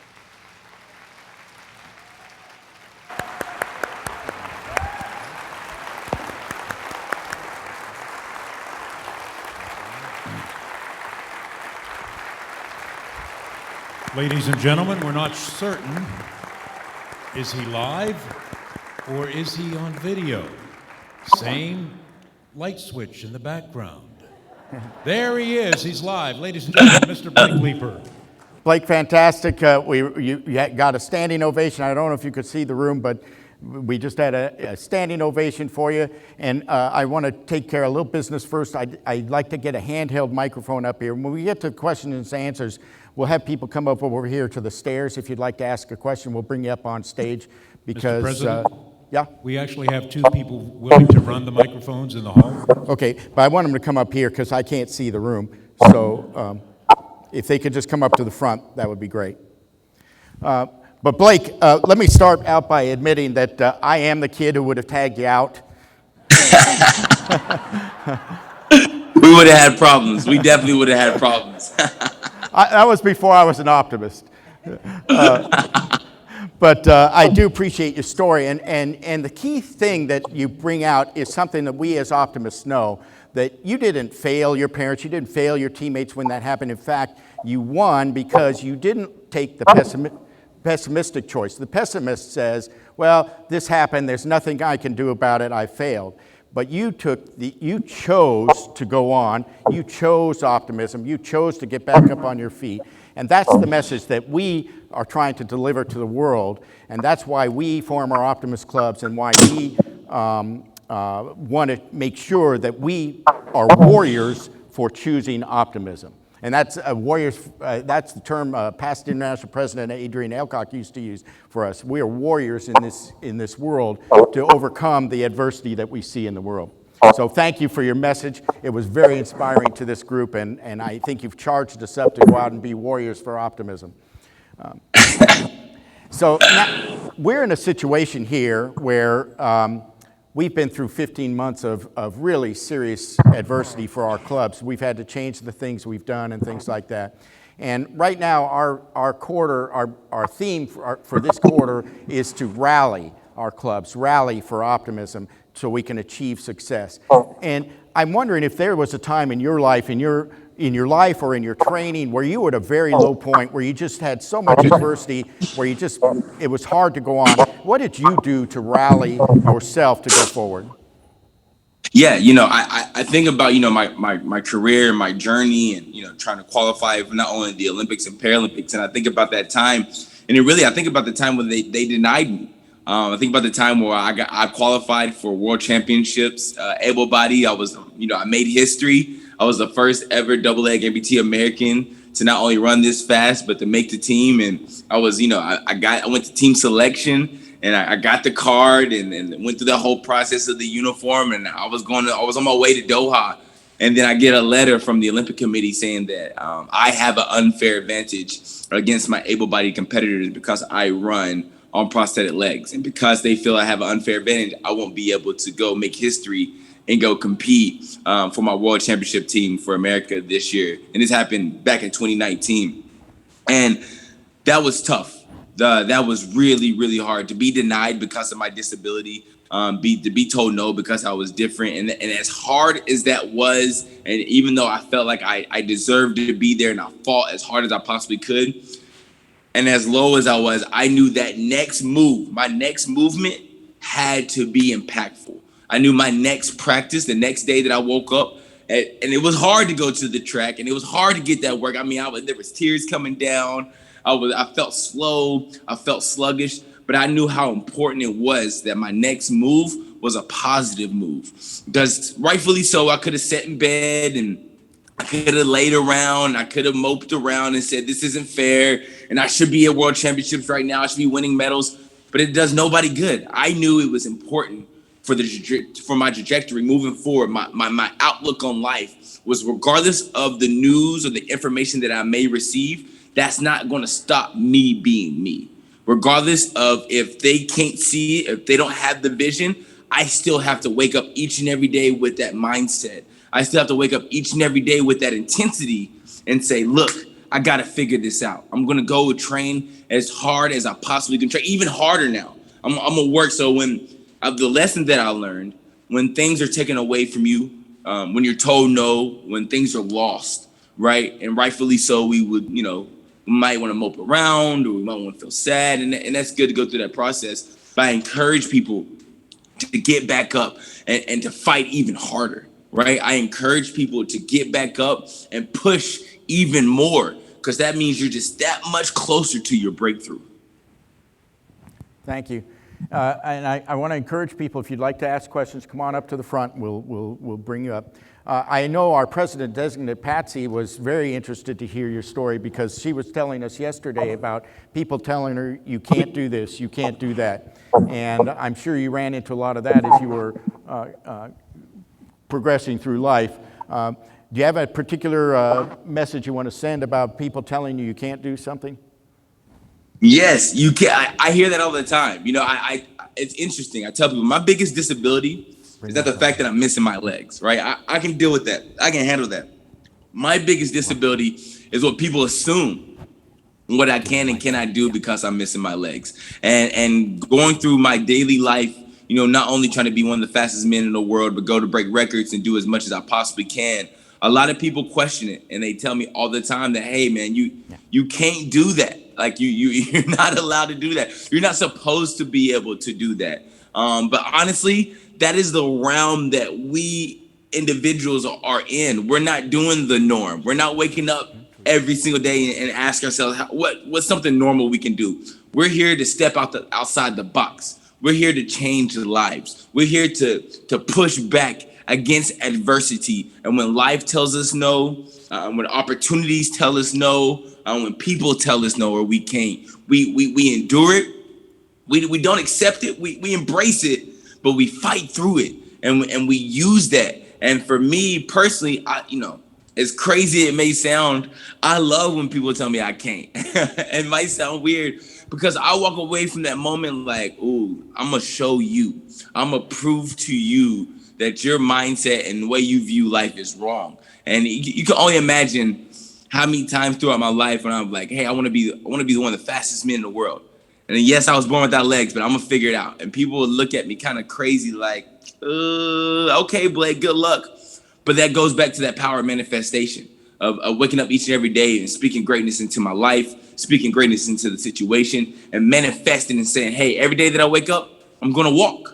Every day that I wake up, I'm going to run. Yes, my situation may seem different or unique or tough, but I'm going to figure it out. Not if or hope or wish. Like, I'm going to make it happen. It's got to happen. And with that mindset and that vision, things get done. Absolutely. Ron Benson from Colorado would like to ask you a question. Hi, Blake. If my math is correct, when you first started, you said you're born in 89, that makes you about 32. So my question is, are you running in the Tokyo Paralympics, and in what events, if you are? If you're not, what's the next chapter in your life, the next 10 years? Where are you going now? Because you are an incredible inspiration, and we need more Blake Leapers in the world. Thank you, sir. Yes, I'm 31, about to turn 32 this year. I've been competing for almost 10 years now. Oh my gosh, this is crazy to think. Unfortunately, I will not be able to compete in the Tokyo Paralympic Games this year. I actually was on the battle and the journey to qualify for the Olympic Games this year, and I actually had the qualifying time to not only qualify for the Olympics, but the times that was ran at the Olympic trials this year, I would have qualified for the Olympic team. But unfortunately, a decision came back from the Olympic Committee and the Court of Arbitration of Sport, where they still decided that I run so fast, and given my times and the fact that because I was born without legs, then I'm able to be, top 5 in the world, top 3 in the world, or top 10 in the world. Then it's clearly an unfair advantage against my able-bodied competitors. So they denied my application, disqualified my running blades. Now, giving the battle that I was on to try to qualify for the Olympic Games, it made me miss the qualifications to qualify for the Paralympic Games. So as tough as it is, it was, once again, here we're in a situation where I got denied. I had to watch the Olympic trials this year, and I was watching the times, and I seen the third place time, and I seen the fact that my times that I've ran was faster than, second place and third place, and the guy who took second place at Olympic trials, I beat him. Like, I'm processing all this, and yes, I'm getting frustrated, and yes, it's tough, but what do I do the next day? What's my next move? what's my mindset? And it goes back to what we've been talking about earlier. I wake up and with that same intensity, with that same mindset, with the grind, and I go get my new running legs, and I go to the track, and I practice just as hard. You know, my goal now is to get ready to qualify for not only World Championships next year for the Paralympic Games, but I want to make another run for the Paralympic Games in 2024. I'm not done. As I spoke to earlier, I want a silver and I want a bronze, but I want that gold. Like, I want to be the best in the world. Like, that's the mindset that we got to have. And that's the type of energy that I want to bring into this world. And that's the type of energy I want to bring and share with you guys, is that I want to be the best. Whatever I do, when I wake up and put one leg on at a time, I acknowledge my situation, but I also acknowledge the fact that I have the talents to be the best in the world in whatever I do. And I'm going to continue to keep fighting to put myself in a position to succeed. Well, fantastic. You have 55,000 more fans rooting for you now. This will be our last question from Bob Chiller from Michigan. I was very inspired by your speech. What I really am curious about, my degree is in special education, deaf and hard of hearing. I'm old enough to have watched the growth of hearing aids all the way from a hearing aid the size of a cigarette pack to now cochlear implants. I'm really curious about what has happened with the advancement of prosthetics, how the prosthetic for the average person differs from the athlete prosthetics, and how could we apply the advantages of athletic prosthetics to Special Olympic youth activities? Yes. For me, I would say the biggest advancement that's been through the past has been access of just the equipment. And the equipment is obviously progressing. We're having better technology, for amputees that's missing their knees. There's now knee equipment for amputees that want to bike or want to run. Obviously, that's progressing. But what I'm starting to see is more access, especially as for the youth and the young, disabled athletes. Back in the day when I was a kid wearing prosthetic legs, there really wasn't much out there. I was running on like wood. I was like Captain Hook out there, just like walking around on just like wood plates. But now that you're seeing baby blades and little prosthetics and mini prosthetics that allows, say, a 5-year-old or 6-year-old amputee to go out there and live life to the fullest, which is truly amazing. And I kind of joke about it, but I'm serious. And I tell people, say, look, if you're disabled, 2021 is the best time to be disabled. Like, if you look back in the 80s or the 70s or the 60s or even in the 90s, the access to certain technology or the access to certain prosthetics just wasn't there. So if you look at yourself and you're a disabled individual or you work with other people with disabilities, I have to remind them, say, remember, this is the best time to be disabled. So we should be excited. We should have some energy. We should be searching for all new access and abilities and things that we can accomplish today with the surroundings and then people that support us. Like, it's an exciting time right now, as crazy as it sounds, to be disabled. And that's really switching that mindset and perspective and having an optimistic outlook and saying, yes, it's tough, but look at all the amazing things that we can do today.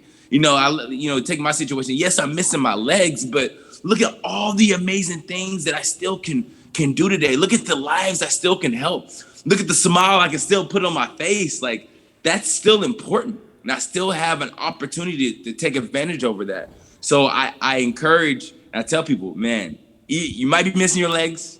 You might have, a hearing impairment or visual impairment, but there's still so many opportunities that you can go out there and live a fulfilled life. Blake, I did say it was the last question. We are kind of running out of time, but I never would say no to this man. Past International President Bob Garner from Florida would like to ask you a question. Blake, you're really, really inspirational. And one of the parts in the beginning of your story which really touched me a lot was your family support. Particularly the fact that when you were born and the doctor came in and your parents right away were positive. And of course, that's so important for what we do because it starts at the very beginning. And I love the fact that they talk with you as a newborn. And I think that's so important when we deal with the youngsters, how important an impact we can make. What do you think about that from your perspective, and who is most important in your life? Did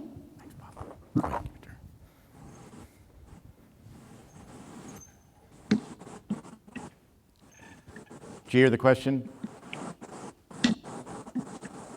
Yes. Yeah, can you just finish the last part? It broke up a little bit.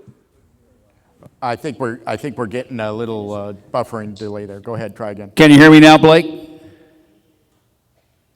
I can hear you now. Yes, Okay, sir. great. I was just saying, in your situation, without going through the beginning part again, it was so inspirational about the way your family was so supportive and about the fact that they were literally telling you as an infant that they were going to be behind you all the way and supported everything you do, and they're not going to worry about the challenges that you had. Can you share a little bit with us growing up how that was so important to you? Yeah. Man, my family, like support system that I received from my family saved my life. And that I'll share a story about that moment. I just heard this first time like a few months back in a part of the year. I actually had a friend who was born the same day I was born. And him and his family was down the hallway. Apparently, let me know that his son was born the same day that I was born. You know, they heard that hallway, that little boy being missed his legs. And they're freaking out about it. And the guy down the hallway. So it's like, good, let me get up and go to this because he worked at the hospital as well. And he said when he the middle part of the hospital, all baby boys and girls sitting laying there. This man lived there smiling, the biggest smile on his face. He said, "Come to find out, that was my dad that was smiling." So even that son and was born missing both of his legs, even that day that they declared me disabled, even on that day, they told, look, your son's never gonna walk, never gonna run, he's never play. My dad still had it all on his face. My dad seen the huge joy into the situation, to my life. That just speaks to the people that's been in my life from birth to now. It's just, they always kept a positive attitude. They always loved me. And that's to show you how your attitude and your mindset, positivity, how it impact somebody else, somebody young who's living. And that moment, I was just in the world, so I was falling in need, I was following their vision, I was following their mindset. I'm so thankful. Thank God that parents and family members support the way I did so I can be the can be. I gotta have my mom walk in my room every morning and they look like 1,000 ability issues and studies with still 1,000 abilities. Like, thank God for my dad. That, through that moment, he can that smile. Like, he was told that his son is disabled. He was just told that his son would walk. And still have optimism mindset out his face. And I'm so thankful that I was surrounded by those type of people. So thankful that the optimistic type of individuals speaking life, speaking grace into my life. Well, thank you so much, Blake. I appreciate you taking the extra time for us. There is one question on the minds of the audience still. Did you ever hit a home run? There's still one question they're asking.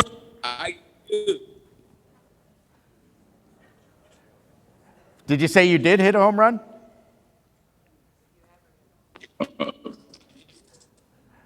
did hit a home run. He says he did hit a home run. That's what it means to never give up. That's what it means to be an optimist. Choose optimism. Choose to go forward in the face of adversity. Thank you so much, Blake Leeper. You're next. Thank you.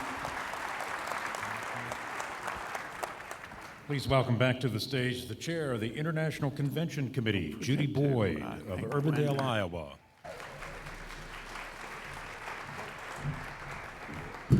Oh, wow. He was amazing, right?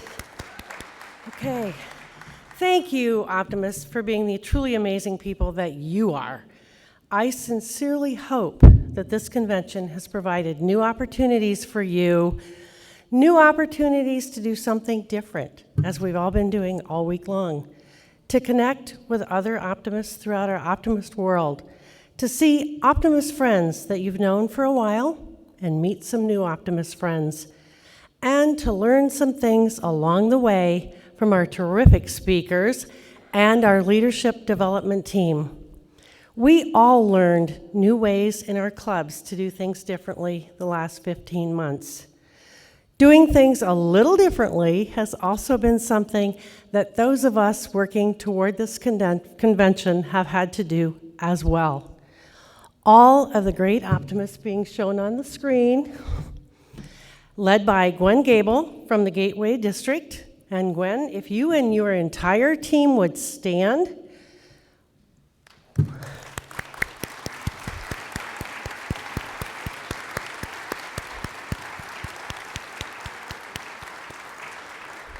We would like to thank you for all that you've done for us this week so that we could enjoy this hybrid convention and all that Atlanta has to offer.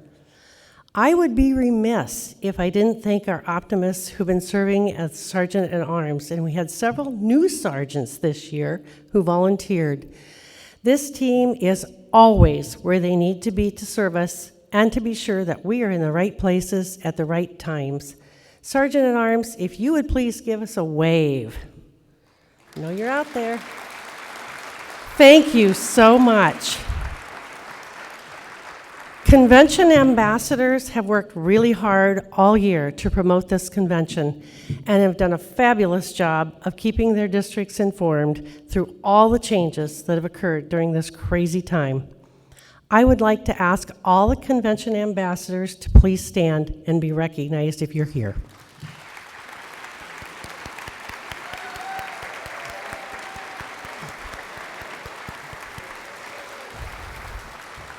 Thank you, and I wanted to also let you know with our convention ambassadors that the flags were brought in on Wednesday evening at our opening ceremony by those ambassadors or representatives from their districts, so we thank them again.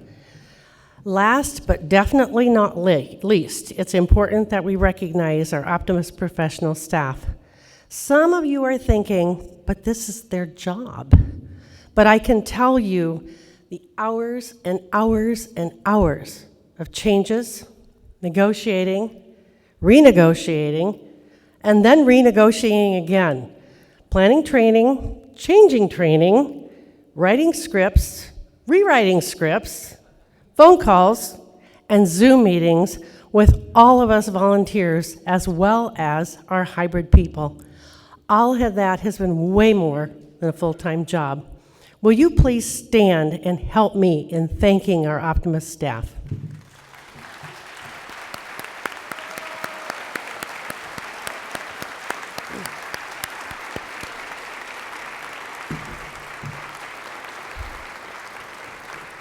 Thank you.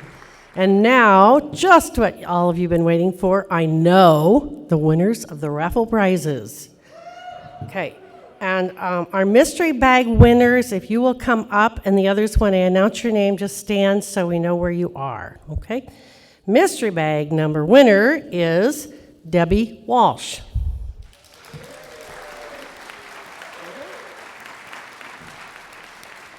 Here comes Debbie. And Debbie, where are you from?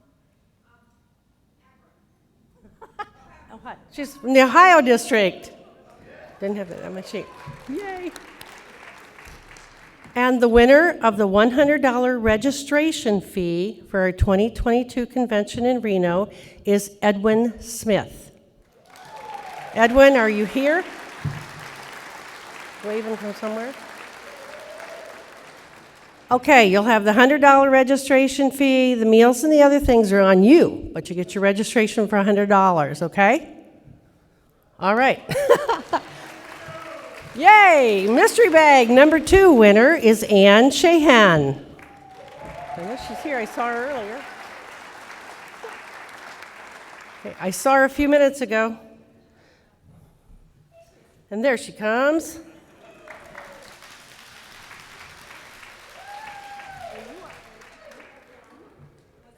Your district? Ann's from Wynnum. I knew that. Okay, and the winner of the drawing for President Mark's celebration this evening is Craig Loyett. Craig, are you here? Somewhere are you here? You just stepped out. Well, there you go. All right. He's back there. Okay. We're going to connect with you for tonight, right? Okay. And the winner from the expo for the 2022 Reno Convention is Diana Drummy. Diana? And there she is. Thank you. I've mentioned Reno a couple times in the last few minutes, so now's the time for us to meet and welcome Mike Goldman, the 2022 Reno Convention Chair, and our host area chairs for Reno, Priya Alyavat and Bob Wright.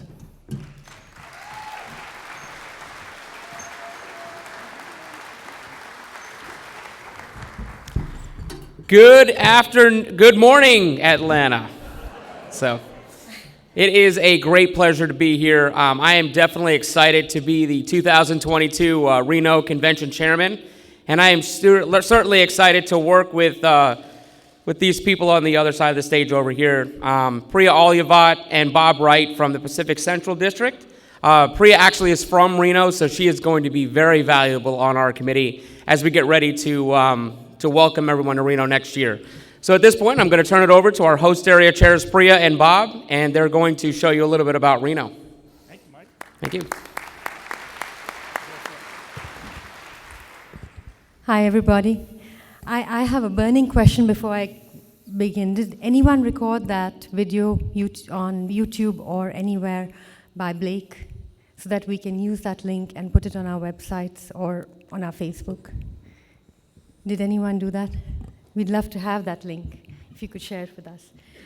And I'd love to show it to my foster son. So good afternoon to our Optimist family, and we are so happy that you all will be coming over to Reno next year, 2022, which is going to be the 104th Optimist International Convention. Reno, as you all know, is the Pacific Central District, which is all of northern Nevada and from mid-California north to Oregon.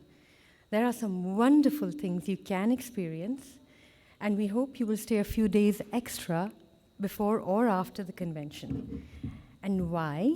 Because Reno is where the largest alpine lake, that is Lake Tahoe, meets the biggest little city in the world, that's Reno. It is the silver state of Nevada, known for its silver mining in the 1800s. You're going to love the accommodations that we have planned for you, which is, make a note of it, Silver Legacy Hotel and all its connected hotels, and the casinos, world-class spas. It's an experience you won't forget. Oh, and there's also an Amtrak train. For those who don't want to fly, you have an Amtrak train which comes right down into downtown Reno, 5 minutes from the Silver Legacy Hotel where you'll be staying. Here's a short video of what you will see and enjoy in addition to the convention.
All right, well, the question is then, what's to do in Reno?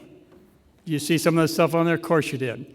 Well, besides all the games, you know, on those tables with the green felt covered tables, and those machines that go ka-ching, ka-ching, ka-ching, ka-ching. Well, in between the great classes of Optimist Business and all the wonderful classes and so forth, you can take a leisurely walk along the Riverwalk, right? Just a few steps outside of the Legacy Casino on the side of the Truckee River. And also nearby is the University of Nevada, which is it was established in 1874 as a land-grant university, and is among the most prestigious universities. They are in the Tier 1 of the Carnegie Institute of high-level universities throughout the United States. On campus also is a phenomenal planetarium called the Fleischmann Planetarium. So also, for a mere $12 US, you can visit the National Automobile Museum. For automobile lovers, you will not want to miss this thing. There's over 200 totally originally restored automobiles, and it's just an amazing thing to see. And because of that, maybe you've heard of a Hot August Nights in Reno? Well, anyways, there's a spin-off of that. Hot August Nights is everybody comes from all over California, all over the United States, with all their old automobiles, and they roar up and down Virginia Street.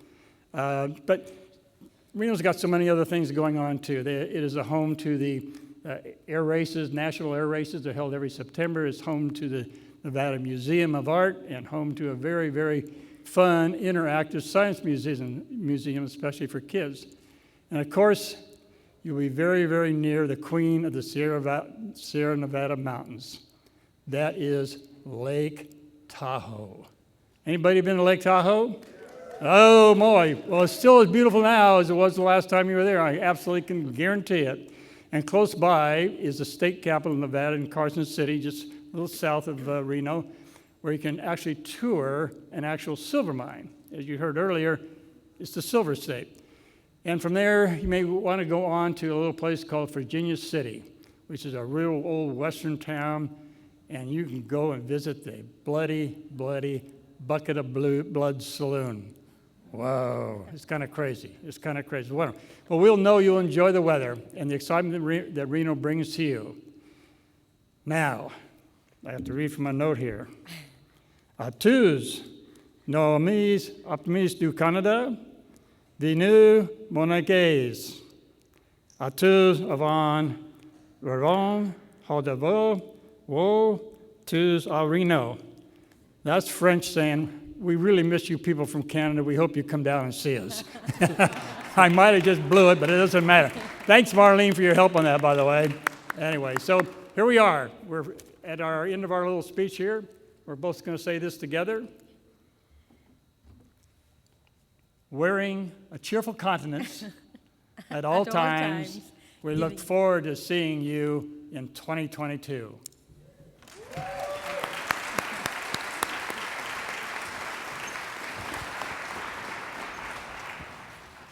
Welcome back to the stage, looked for him International Governance Committee member Daniel Rich and President Mark Weinsoff.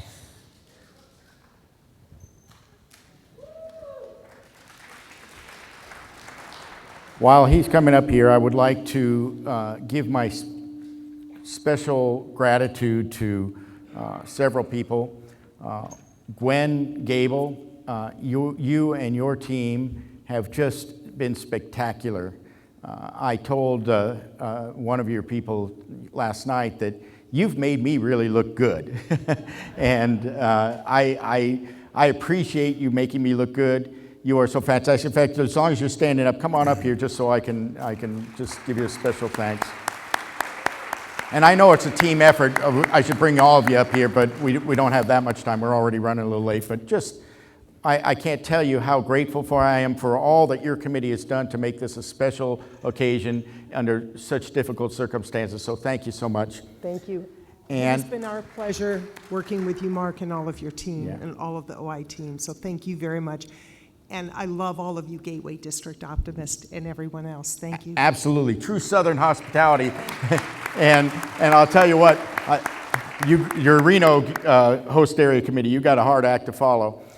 So at this time, I would like to introduce from the, or actually, I'm sorry, you can do that, Jim, if you haven't already. Daniel Rich from the Governance Committee.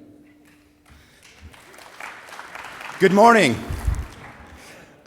We need to take care of one piece of business today, and that is to approve a resolution concerning this convention. The words are on the screen. My gavel's not up here. I'm supposed to have a gavel. They will be. Whereas an enormous amount of work goes into planning and executing a convention of this magnitude, and whereas many tireless hours of work have been devoted by many staff members and volunteer groups, such as all of the delegates attending this convention, the convention committee, the host area committee, and the many optimists that comprise the Gateway District. Therefore, be it resolved that the attendees of the 103rd Optimist International Convention commend all the individuals that have worked hard to make this convention a success. Mr. President, I move the adoption of this resolution. It's been moved and seconded that the commendatory resolution be adopted. All in favor, raise your hand and keep it raised. All opposed, you may put your hands down. All opposed, raise your hand and keep it raised. I'm pleased to say the resolution was adopted unanimously.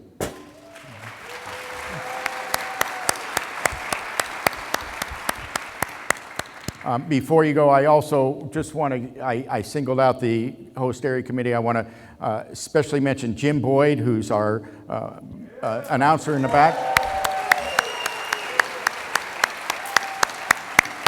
It's an incredible process putting together these scripts and all that. And Rhonda Vaughn and Jennifer Bagwell and Megan Pollock, you have been spectacular throughout this week, doing all the things behind the scenes. Like umpires, you're doing your best when we don't notice you, and I just want to notice you special for this moment, and all the rest of the Optimist International staff who put so much time into this. We really appreciate you. So Dan, I want to thank you on behalf of your committee and your chair, I almost said Steffi Graff, Steffi Swanson. And we appreciate all the work you've done throughout the year, and look forward to great things going forward. Thank you. So happy to do it. Thank you.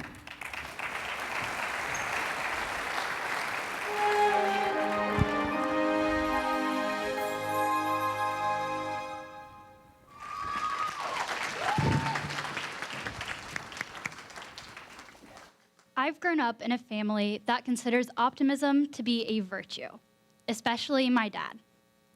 When he was in the 5th grade, he gave his own speech on the importance of optimism. He still repeats the opening phrase, despite our annoyance, whenever relevant. Think the best, expect the best. So my whole life, I've always considered myself an optimist. I was raised in an environment that promoted optimism and convinced me that I was one. Whenever prompted, I said the glass was half full, and that yes, I would turn life's lemons into lemonade. But it wasn't until I reached the 7th grade that I started to realize my actions didn't reflect the mindset I was projecting. Whenever I would get a bad grade, I wasn't thinking I'll do better next time. Instead, I was stuck in a place where all I could think about was how my average is going to fall, and I wouldn't be able to get it back up again. And this frame of mind repeated itself in everything from my relationships to my extracurriculars. It seemed I could find a negative in everything I participated in. Everything about me was becoming more noticeably cynical and negative. Any small inconvenience became the bane of my existence and the worst thing conceivable until another small problem occurred. And even worse, I found myself focusing on the negatives more and more than the positives. After a while, I wasn't even sure what it meant to be an optimist anymore. After all, my whole life I had believed and proclaimed that I was one, but now I realized I hadn't really practiced this characteristic that I still claimed to value, and it was becoming more and more evident through my actions. And I started to think, what does it mean to be an optimist? Optimism is a hopefulness and confidence about the future or the successful outcome of a situation. The trait is often used as a synonym for happiness, but that's not really true. You don't always have to be happy to be an optimist, and being an optimist doesn't always mean you'll be happy, though the two are closely related. Optimism is more than just being positive. It's having a bright outlook on your future and striving to do whatever you can to make your situation better. You can be upset and realize what's going wrong, but still believe that it will get better, that you can make your situation better. And if that's the case, if optimists are more willing to better their situation and believe they can achieve that if they take action to fix it, that generally makes them more successful in life. A study by Harvard Business Review found that optimists are usually more confident, more committed, and more inclined to work hard to reach their goals. They are the ones that get the farthest in life and usually end up the most content. So we should all want to be optimists, right?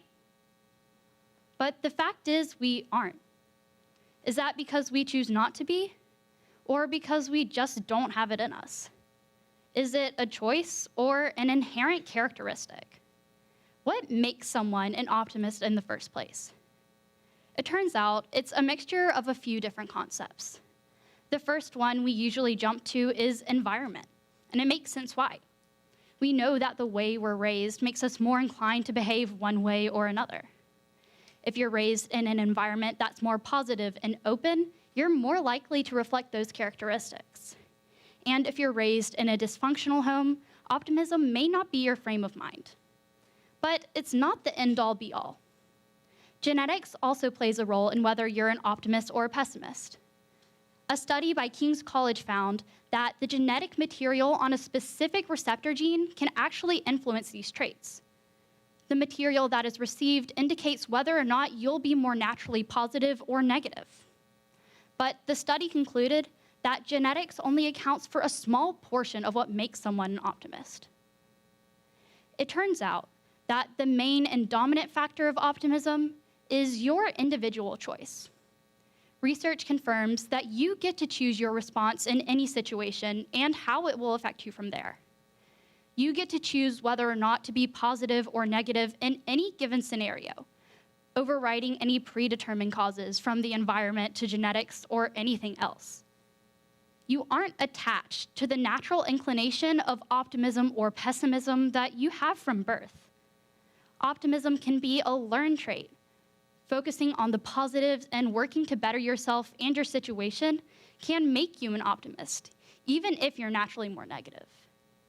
And the choice of optimism is an important one to make. Why give up on the success that comes with being an optimist because you experience hardships? Optimism is an incredibly beneficial tool.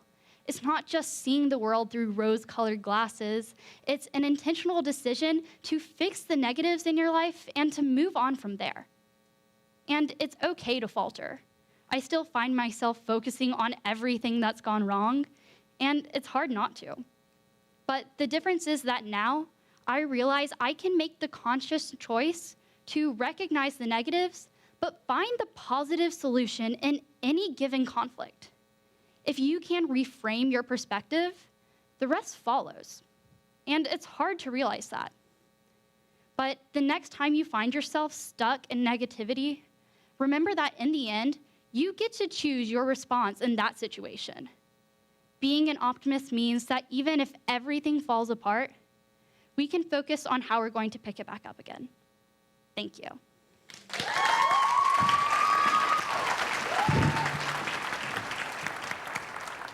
What she said. No. If there's nothing else you take away from this week, I hope it's that the future of our organization is based on our return to optimism. People will come to us if our clubs are welcoming and optimistic and uplifting. Yes, we want to do the work that we do with the community. We want to do it in an optimistic way, and when we get together, we want to do it in positive, welcoming, uplifting ways. Please, at your club meetings, do optimistic activities, whether it's using lines of the creed or asking people what to talk about what they're grateful for. You saw how simple it was to put a gratitude and a happiness wall outside. You can do that in your location, or if you're in Zoom, you can do it in the chat. Let's get optimism. Let's be optimists. Let's choose optimism. I want to bring First Lady Connie to the stage.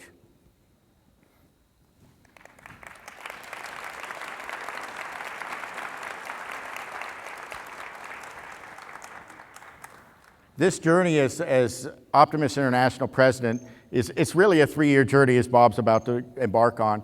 And without somebody like Connie on your side, it's really hard to imagine what it would have been like. And she can give my opera speech, so I'm going to leave right now. No. She's heard it 1,000 times. Every day, she's downstairs, I'm upstairs in what we call now the Zoom room, which is our guest bedroom, which she'd like to have back. But it's more than that. It's just there's so much that happens when you're president. You know, that you go in with all these ideas, Bob. You're all excited about all the things you're going to make happen, and then you make plans and you start to implement those plans, and then all the other stuff comes up when you're president. The stuff that you didn't get when you're president-designate or president-elect, but when you're president, the real stuff comes your way. And so your time is stretched more than you think.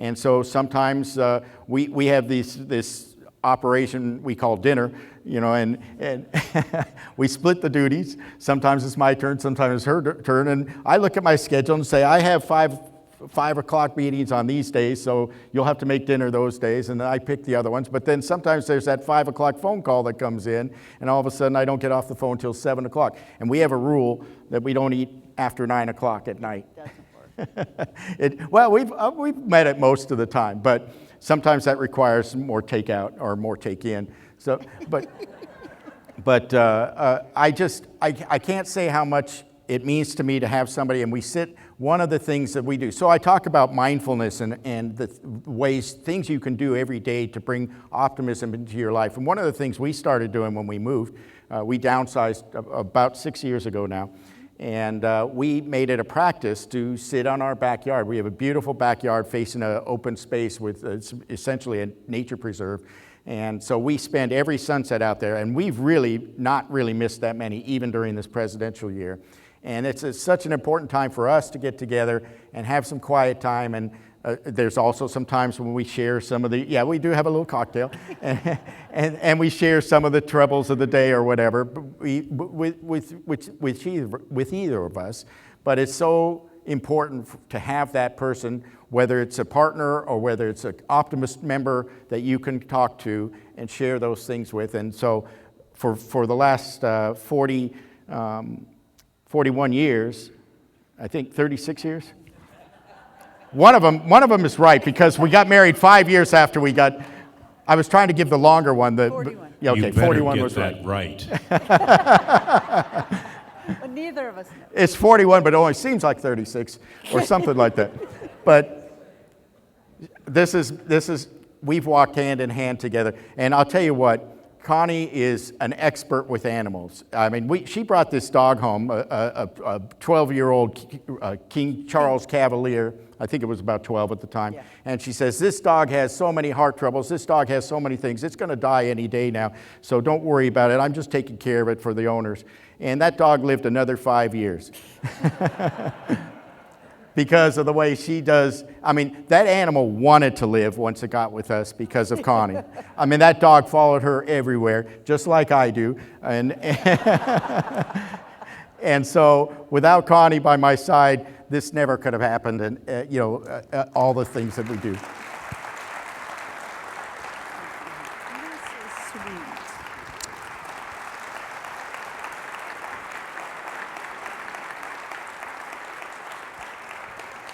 Yeah, thanks. I keep telling her, she says, there's a lot of stuff I want to do. And I say, well, put it on your list for after I'm gone. But I think I like that dog. I'm probably going to live till I'm about 90. So we'll try to do some things after next year.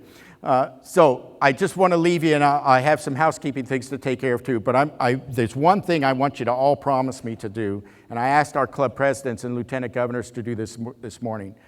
If you remember last year on the virtual convention, I told you the story of Eddie Marquez. Eddie Marquez was a guy who never invited anybody to join an Optimist club, but his president kept bugging him to ask somebody. And not to join the club, but just to come to a free breakfast.